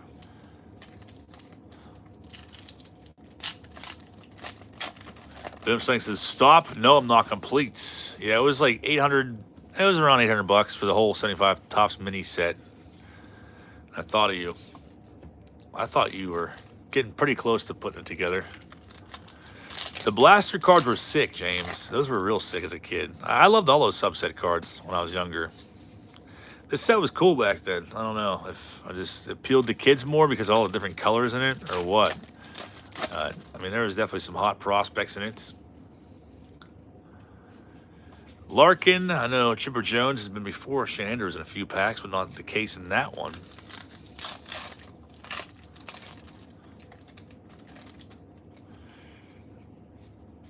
Phil Clark, Drayback, Ron Walden. Plot twist, the G.I. Joes didn't make the move from the old place. Definitely down here with me. And that video is coming very soon. Like, that might be the next video I do, actually. Lito Perez for Jonathan H. It was probably well passed out by now. Or buying expensive Nolan Ryan stuff on eBay, I can imagine. Yeah, I don't know where they're at. They're there somewhere. There's Chipper Jones. The first one shows up for Greg. Eric Davis being the precursor. And getting down to the end of the box. Close to it, at least. Maybe not. Yeah, I guess not even close. Still 4 packs in those ones. No Mantle in that pack.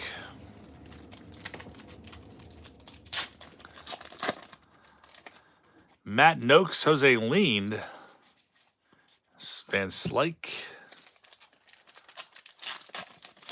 Reds October, we saw some of those early on. There's Jonathan H. with all the emojis. He is still in here.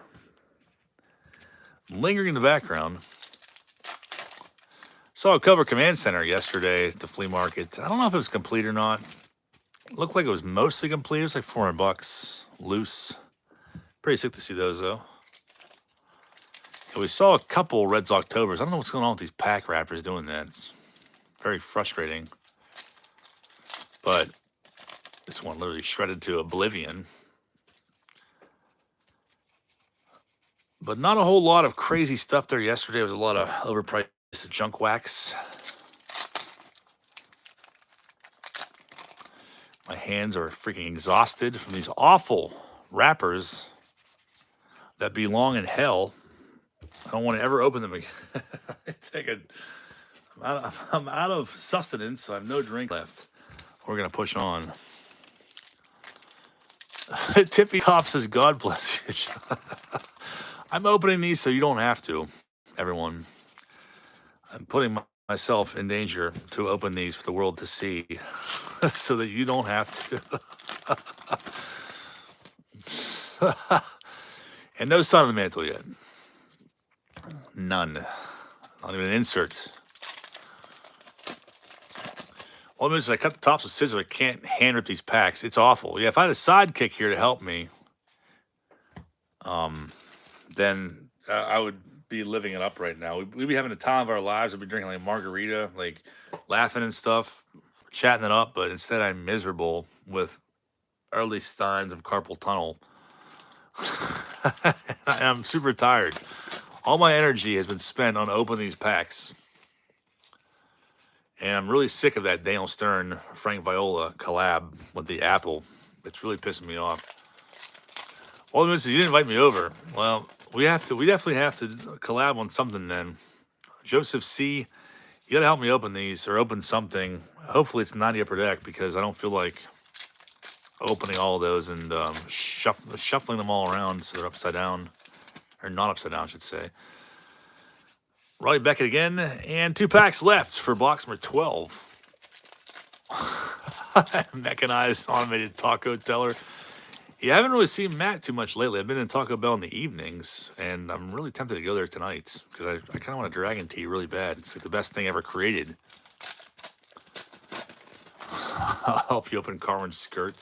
You do a break with a bot at Taco Bell one day. I need to get a picture with him. That would be, if I ever make another TPIA shirt, that would be the shirt right there. Just me and him standing there side by side. So Jay Kiplinger Young is up next, and I think he was working till 10 o'clock. He was in here earlier.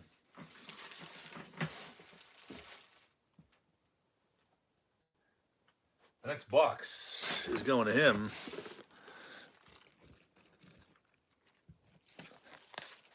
And it's going to be a long time before I open 90 scores. So only one Chipper Jones in that box.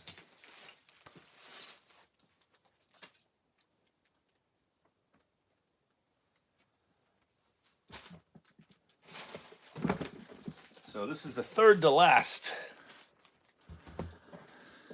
Only 3 more left, guys.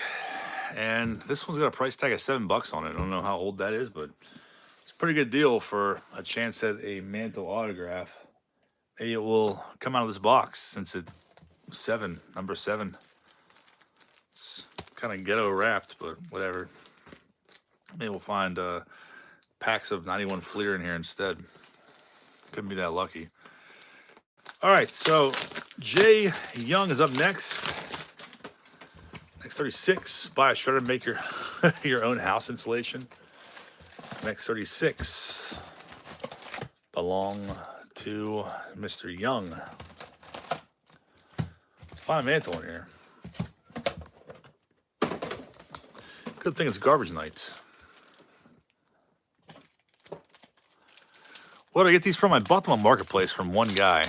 He had what he said to be 20 boxes, and then it ended up only being 15. So I paid $300 for all 15, which I thought was a decent deal.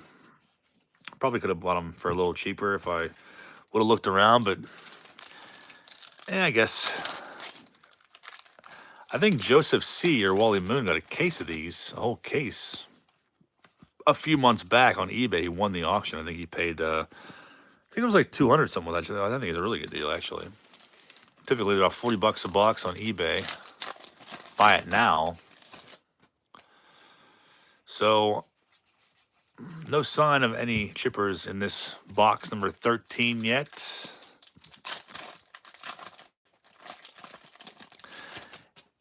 Get scissors. It just takes so long to do that. And I'm always worried about cutting the cards between picking the scissors up because a lot of these flaps are like facing down. And then I don't want to cut the cards or damage them. And then like, I didn't cut that one good enough. So it would really take me forever to do that. That's why. If it was one box, I probably would do that. But for whatever, 520 packs, I'm going to just do it this way and hope my hands don't fall off. Turn black and just disintegrate something. Fatigue is setting in. Fatigue and disappointment and defeat is definitely setting in. But last time that happened, I pulled the Henderson Elite. So, if I help you do a rip, I'm requesting we duet the Growing Pains theme song during the rip. I will definitely do that. So, you heard that here. Now, Joseph C. is helping me rip a case of something. And we are definitely going to duet that Growing Pains theme song. I'm into that. I'm very into that. The first thing I do when I go to Taco Bell is sit there and watch the Growing Pains theme song and cry myself to sleep in the parking lot.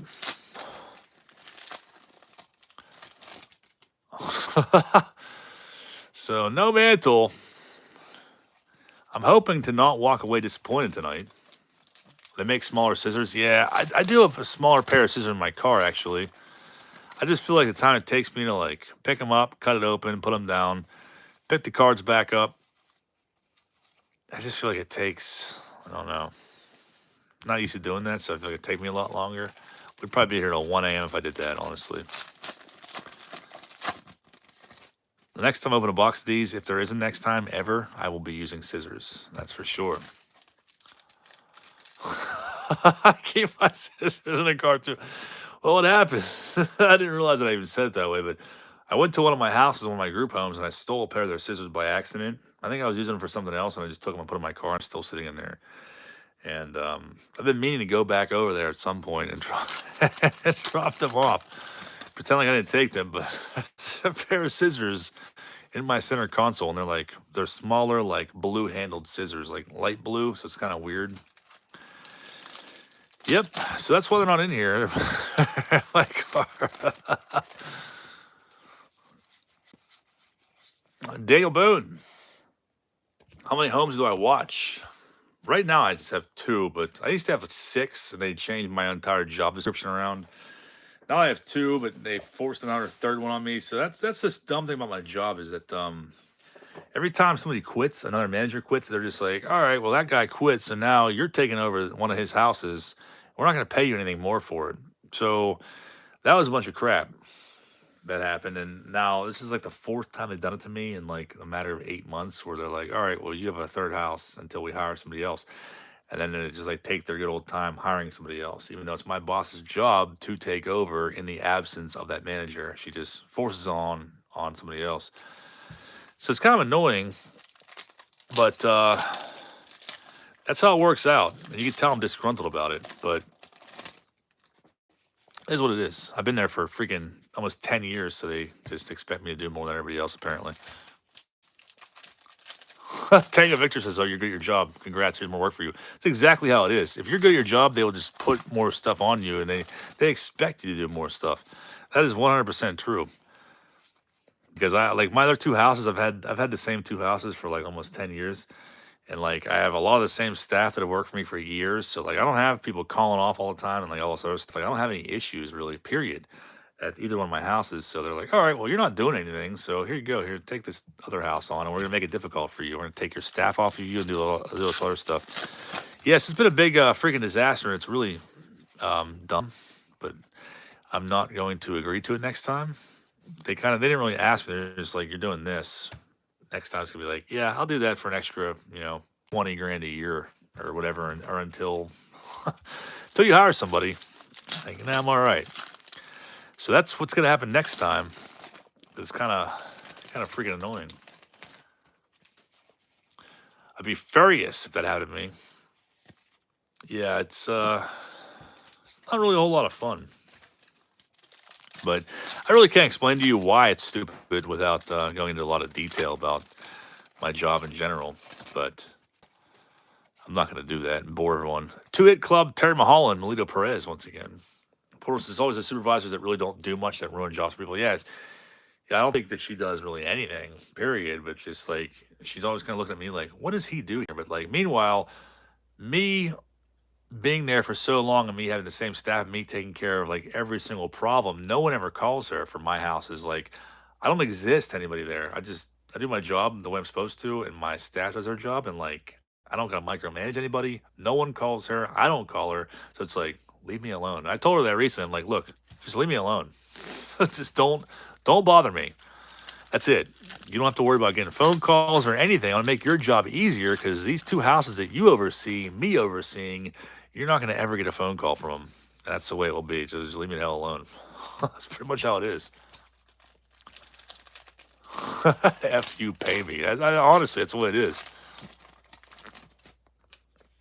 But it's one of those things where it's just like, your job duties are subject to change. So anytime that we want to change your job and just like make you do more work, we can do that. But it's like, yeah, I'm not going to do that. Next time you ask me, I'm not doing that. What are you going to do? I've been here 10 years. You going to tell me to leave over refusing to do more work for no more money? Good luck. Jimmy Creamer's again. Yeah, so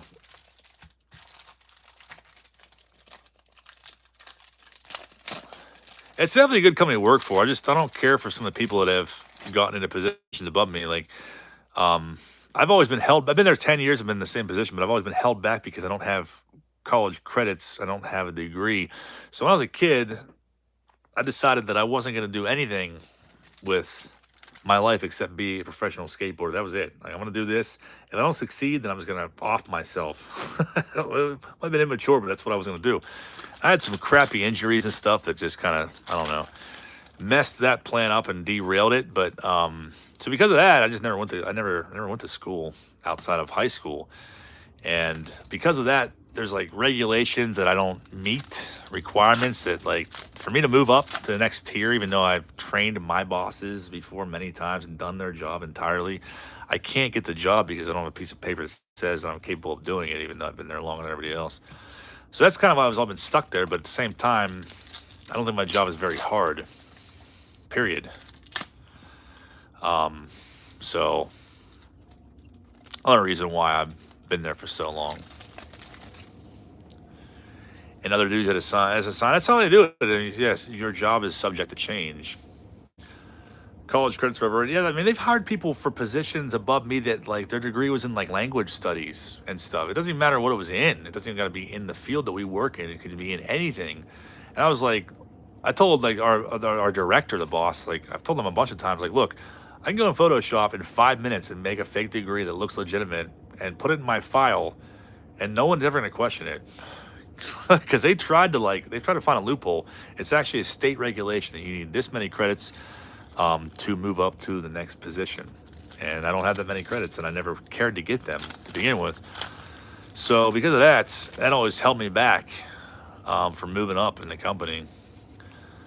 But they've tried to, like, write to the national office and stuff and say, like, hey, this dude deserves to be in this position and everything else. And they're like, no, it's not up to us. It's PA state law. We cannot do that. I'm like, that's freaking lame. I'll make a degree in 5 minutes on Photoshop and give it to you. You can put it in my folder. If we get audited, they can see it and they'll be like, oh, cool. And they won't even question it. But no one wanted to do that. I'm like, it's not a big deal. So experience is definitely better than anything. It's definitely is 5 minute degrees. I think that was an episode of Boy Meets World, actually, where Eric applies to some college and gets accepted. I think it's like Guelph or something like that, or maybe that's something that Joe's Card Corral was talking about. But it was some made-up college that didn't exist, and he was all excited, and Mr. Feeney had to, like, break it to him that the college wasn't real. Others take credit for doing your work, and I definitely do. James says 10 years ain't no drop in the bucket, my man. It definitely is not, especially when you look at my previous work history before that. I was all over the place. There was a summer in, like, 2008, I had, like, 14 jobs because I was like, I literally ran out the back door of a couple places. I was a telemarketer. That was a long time ago. I was a telemarketer for some company when I was, like, 16. It was called Reese Brothers. I don't know if they're still around anymore, but it was one of my first jobs. And I did real well in the orientation. They were all pumped on it. And then the very first day I was there, I was like, this sucks. Like, I wish I was, like, skating right now. So I was like, you care if I go to the bathroom? And they're like, yeah, you don't have to ask, but you got 1 7-minute break at, like, 7 p.m. So it was from, like, 4 p.m. to 10 p.m. And keep in mind, I'm a 16-year-old kid here. And it was like, you get 1 7-minute break at 7 o'clock. Everyone run out there and smoke 2 cigarettes in 7 minutes. And, like, if you disconnected from the phone system or the computer system at all, it would come out of your 7-minute break. So nonstop phone calls coming in, and then, like, you just click on buttons on the computer, and like, I was there for like an hour and a half or something like that, an hour the very first day I was supposed to work, and I was like, the hell with this. And I was like, can I go to the bathroom? And they're like, you don't have to ask. And I ran out the back door. I was wearing, like, a collared shirt. I ran out the back door, and I, like, ran down through a creek. I, like, literally thought they were gonna come looking for me. I ran through a creek down the side of the road, and one of my friends happened to be driving by, and I was like, oh, sick. And he picked me up. I was like a fugitive, tearing off my dress shirt as I ran through a creek, because I thought they were going to send a search party after me for bailing on the job. But that was one of my first jobs. Then I did the same thing in a restaurant. And it says, get ordained online and make a second income. Officiating your subscribers. That would be sick. But yeah, I worked at a restaurant as a prep cook, and that was in the summer of 2008. Like I said, I had like probably 14 jobs, but I was there one day and the lady who was my manager was like a total asshole, and I couldn't stand her.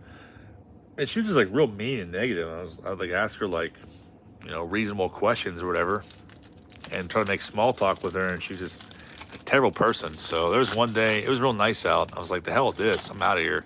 I was like, hey, I'm gonna take boxes out to the back, like cardboard boxes to recycle or break down or whatever.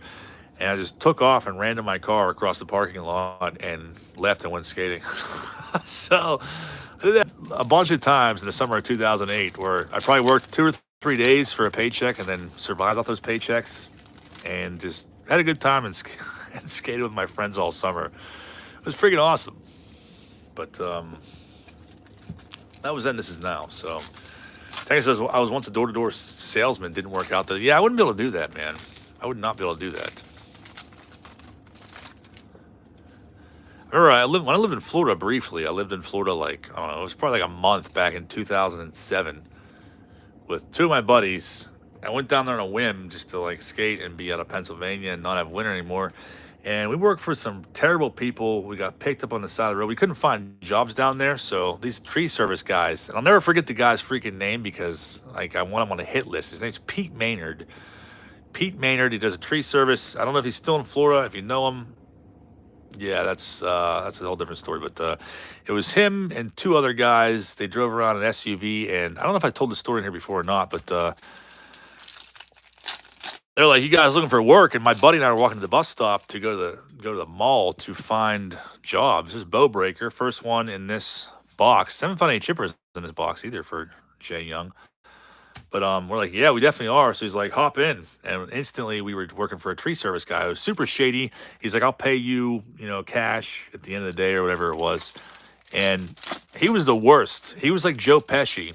He was like a more perverted, I don't know if Joe Pesci is perverted or not, but he was a very dirty version of Joe Pesci. And like short like him, like talked like him, kind of looked like him. But every time there was a chick on the side of the road, he would turn on that awful crazy bitch song. I forget who even sings that awful song, but every time he would start over and he would sit there and blast it. And my buddy and I were just sitting in the back seat of the SUV like, are you kidding me, dude? Nonstop. And yeah, I had to deal with that, and that was a long story and didn't end well, I can tell you that.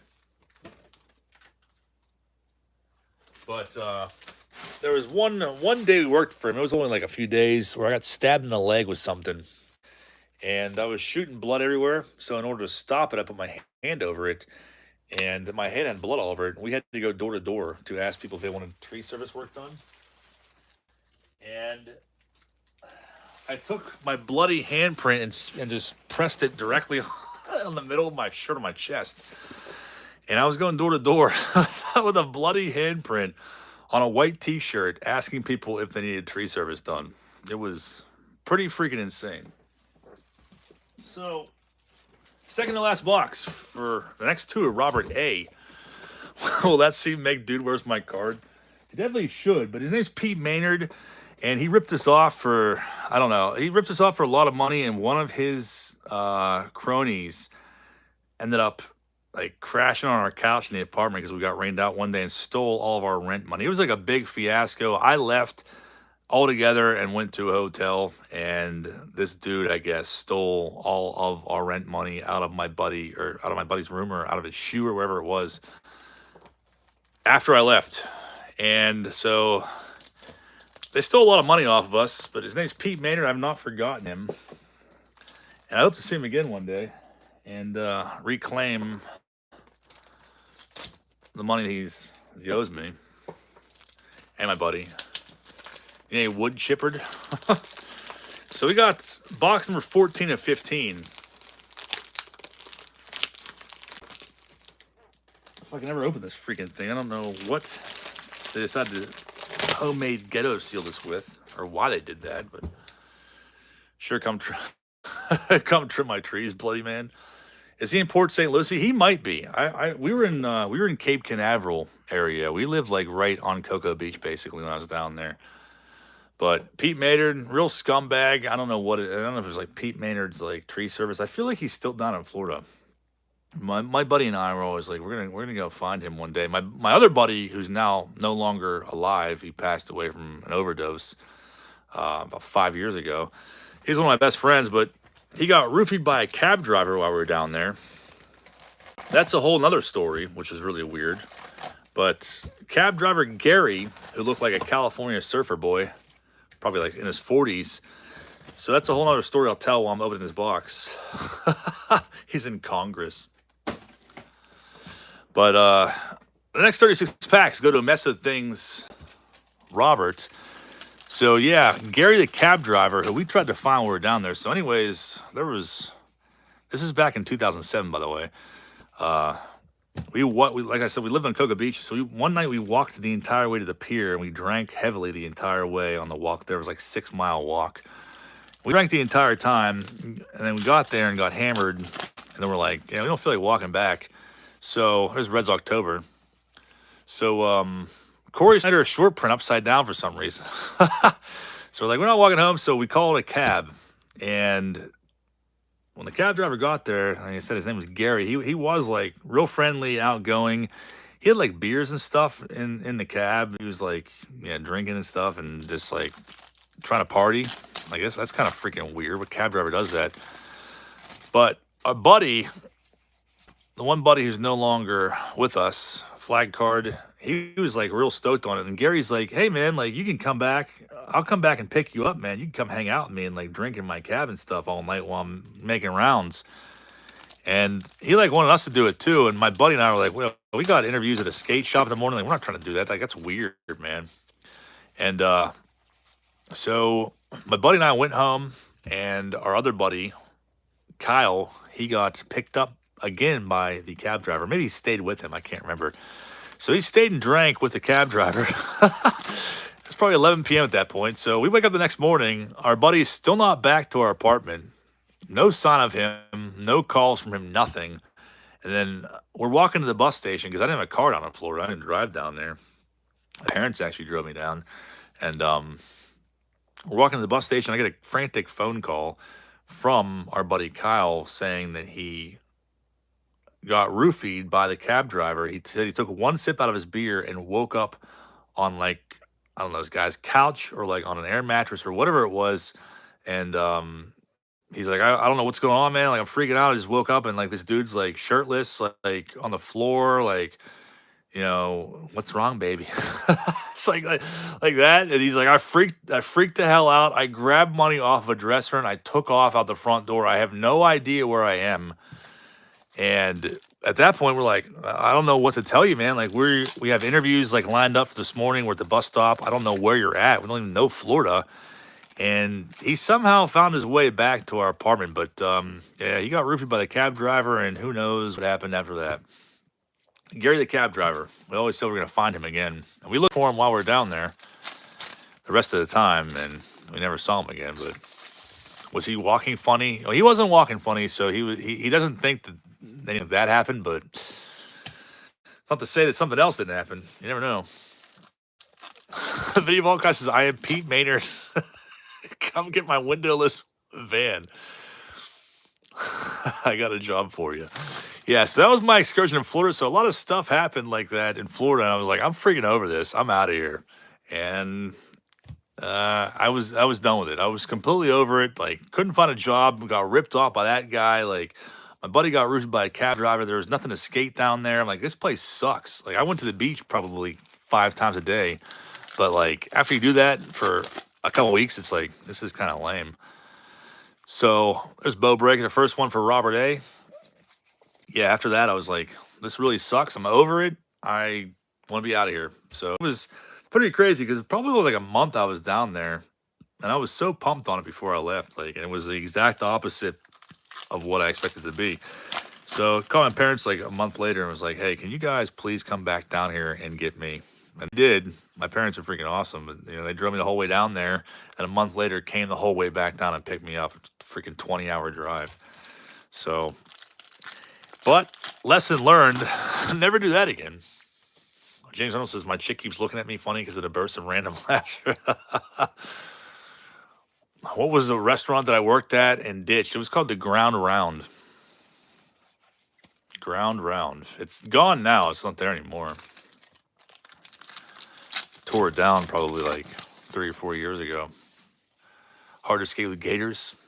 Yeah, my perception was like it's Florida. There's got to be better stuff down there than there is here, but like there was like nothing there. It was like super hot. It was like 100 degrees out, like 9 in the morning, and Cape Canaveral is not a good place to. It's not like a good skate town. It's all flat, and there's like nothing there. Like, wow, this sucks. But we definitely still skated a lot. But my one buddy was more into getting hammered like nonstop. I don't know how many times I had to like choke him out because I'd come back from skating or whatever else, and he'd be like wasted, like trashing the apartment. We had 3 dudes, and there was like a couple of chicks like randomly living in there too, like that were his friends. But there was like 3 dudes living in a 1-bedroom apartment.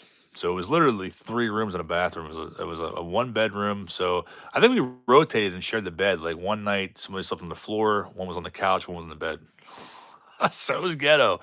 It was real ghetto, and a bathroom. So that was it. It was like $900 a month or something like that. But it was right on the beach, basically. It was like a 3-minute walk to the beach. So that was my Florida excursion, and after that, I was like, yeah, I am never going. I'm moving back down there again. I could not wait to get back to PA and not deal with that crap. But my buddies stayed down there for a while after I was gone.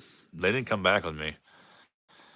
And I guess things got worse for the one dude. He got beat up by juggalos, and all kinds of crazy stuff happened. All kinds of crazy stuff. Paul's is a great place to visit, but I couldn't live there. Yeah, I never would again either, man. It was way too hot, just miserable. I'd much rather stay where I'm at, I think, and just visit down there periodically or go on trips down there because, I don't know. I don't mind winter like some people do. It doesn't really bother me that much. I hate that there's no outdoor flea markets, but I don't mind it. Funny baseball, so still no sign of a mantle. No mantles, period. Not even one mantle insert. Corey Snyder. And this is the second to last box.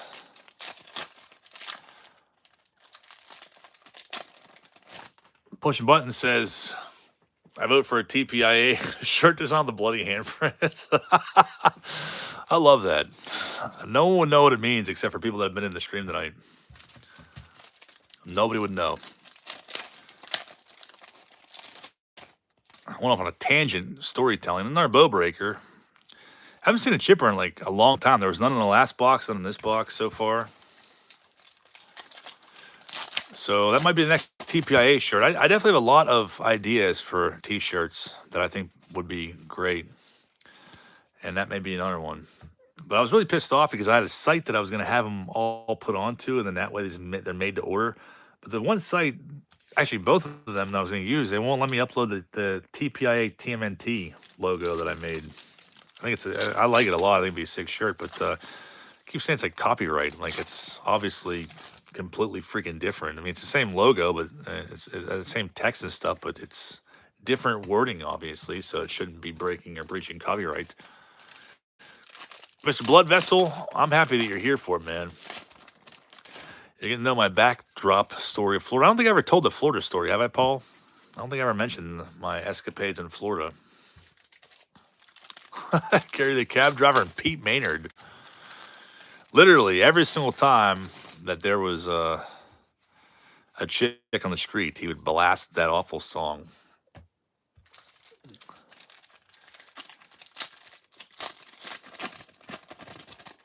Yeah, it got pretty crazy. It was intense down there. There was some chick that I was messing around with, and then this other chick beat the crap out of her, and I had a flat rail that was like 7 feet long that I literally took down there, and I carried that on my back for like Jesus for like 7 miles down the side of a highway where cars were like going like 90 miles per hour past me.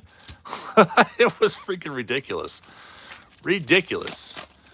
He may have died. Well, that'd be karma coming back for him.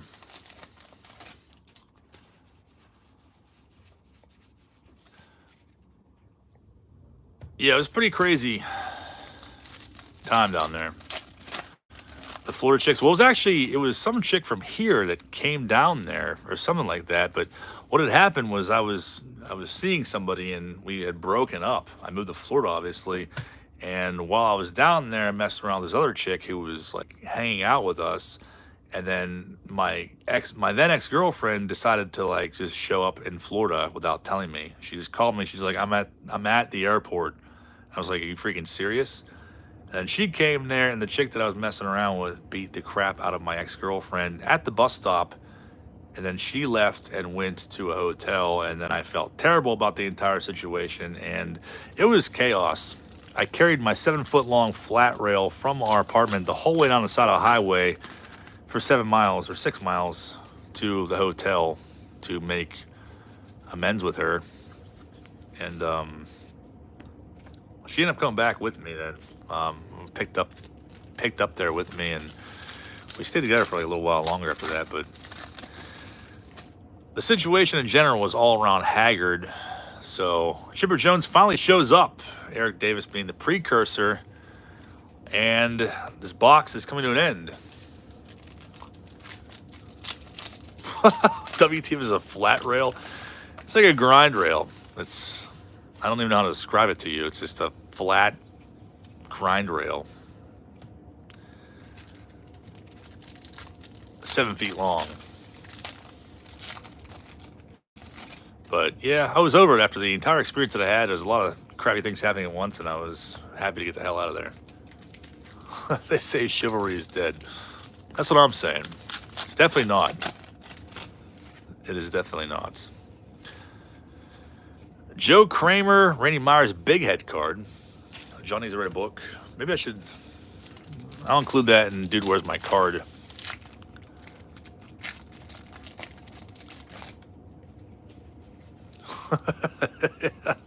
Oh, these comments are great. So still no sign of a Mantle, and we have 3 packs left in box 14. Paul is furiously taking notes for his 6th novel. Oh, that's glorious. 2 packs left for Robert A. So 1 chipper, 2 bow breakers. I think 2 bow breakers that I've seen at least. Skipping over a lot of them. I guess I really just started going back through all the cards and not skipping the white ones. Can't wait for the Tubi documentary on John's 07 Florida experience. Paul also have a photograph of memory. I don't even need to take notes. That's great. Eric Davis ends the second to last box. Only 1 more left of this rip.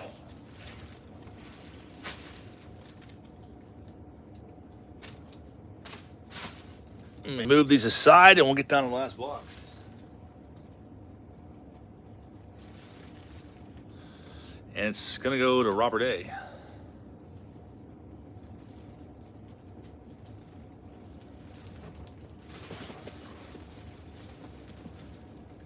This is it.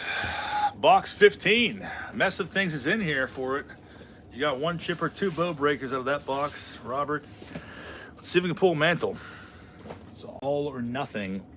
For some reason, there's 1 piece of haggard old tape on this box. Heavy Dad says the dude who sold you 15 boxes got the Mantle in the first 5 and screwed you on the rest. I mean, it's possible. It could be. But you never know. I've definitely I've opened boxes and cases before where I've bought in this many that were from a case and then pulling that card. So it could have been the same thing. This guy was a dealer in the 80s.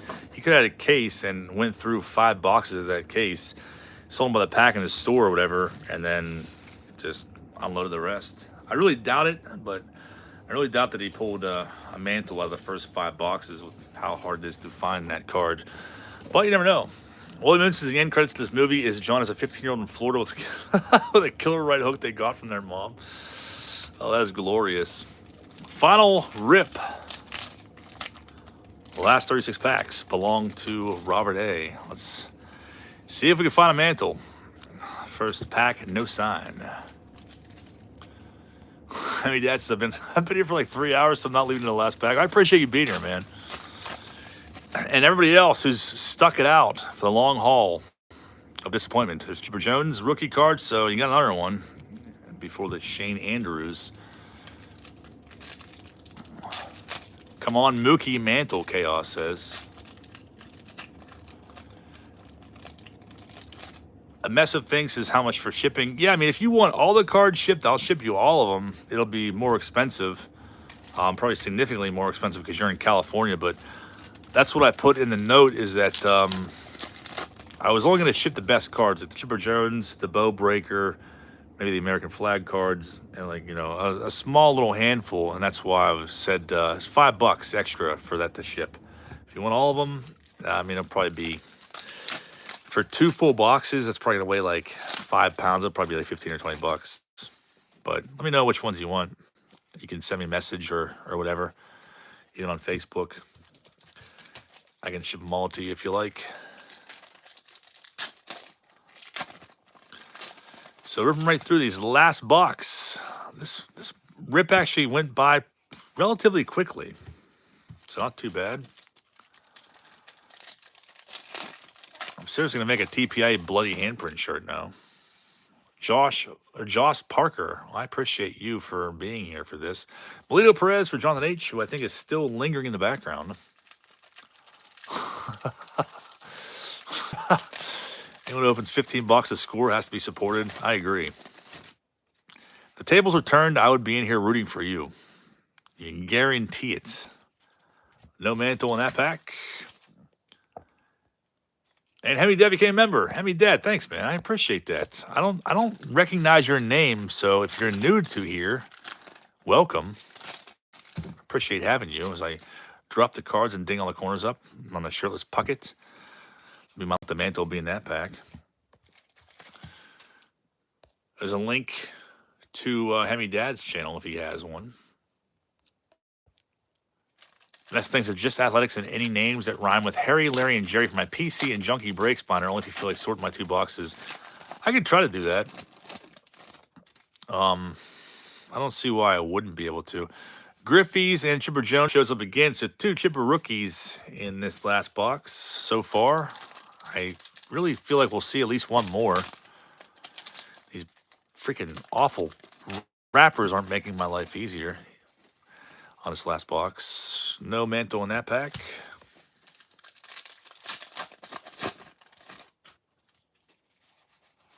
And Clemens, Strawberry, and Alomar. Paul also need to track down a bloody fingerprint shirt. Move on. Not a rookie.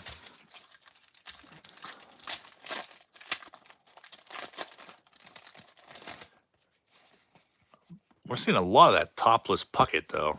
An awful lot. Griffey, Rifle Master.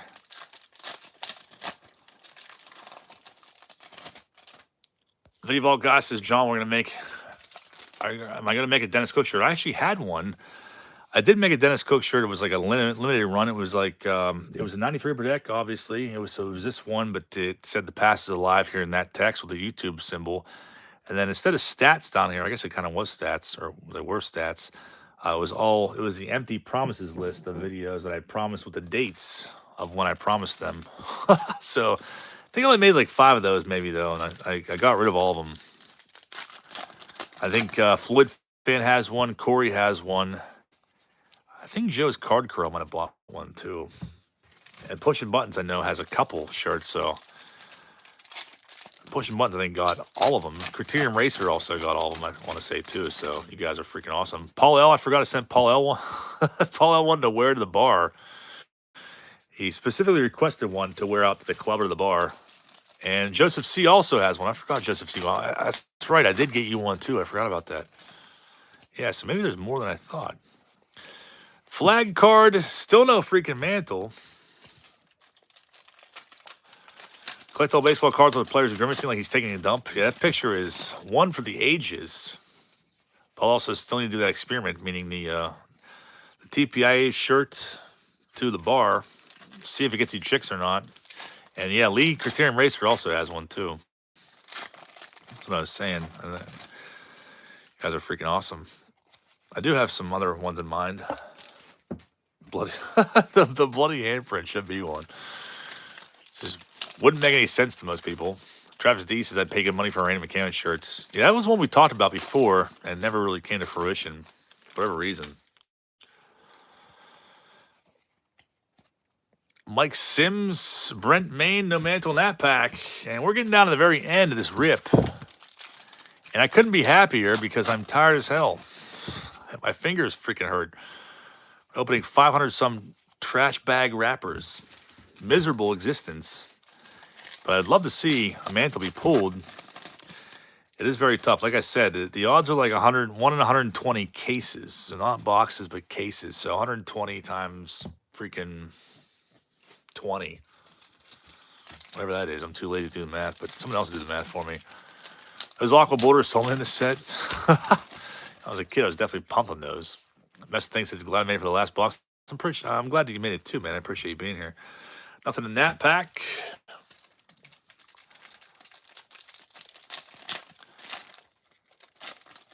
Create a baseball card, creep me out t-shirt line. That would be sick. Can we pull a pile of trash at the can we see the pile of trash at the end? You certainly can. Bow Breaker comes out again. It's that Sean Barry Mandela effect. But down to the bare bones here, guys. I hate these freaking wrappers so much. I hate them more than anything on this planet or in this universe. They are awful. Everyone splits down the middle. You never rip them clean, ever. You try to do it fast, you catch all the corners. It's misery. There's Stripper Jones again. So you got 3. My prediction was right. You got 3 of those blocks. We might see another Bow Breaker too.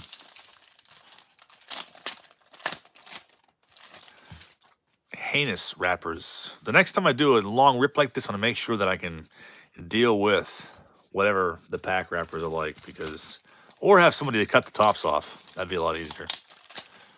These wrappers are nothing but garbage. They are the worst thing to ever exist. They are awful. And these no-hit club cards are pissing me off more than ever before. I hate them. They're awful, too. So 3 chippers, 1 Bow Breaker so far. The final box from 91 Score. This is the last time I'm going to do this for a long freaking time. And I mean that. A very long time for Needle and WaxStack. I don't know what next one will be, but I got a bunch of boxes lined up. We got 6 packs left to pull this mantle. 6 more chances out of 15 boxes. There's that awful split finger card. Also another one I'm tired of. Seen it probably 75 times in tonight's rip. Need Bob Welch's hand double to open the packs for you. Case of Bingo is next. Nothing in that pack. 5 packs left. Or I can't even count anymore. We have 4 packs left. 4 remaining packs to pull a mantle autograph. Is it in here?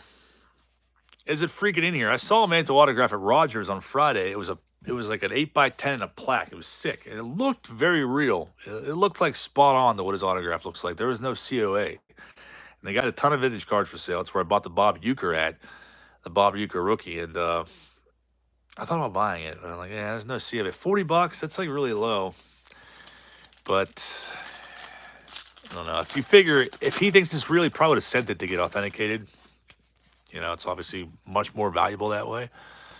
But I don't know. 2 packs left. The cursed 91 Score rip. I want to thank each and every one of you for being here to partake in this misery of once again not finding the card I'm looking for, and all of you who chose to partake in the rip. Final pack. Moment of truth. Is this it? Of course, Frank Viola Apple card is going to be in there. Trey, hold your tongue and say Apple. And see yourself get grounded for at least a week. Ninja Star card, Rick Reed. And we did not find a Mickey Mantle in 15 boxes of 91 Score. Again, it's always a good time, and I will continue to look for cases in this series, Needle and WaxStack, to try to track down these elusive cards.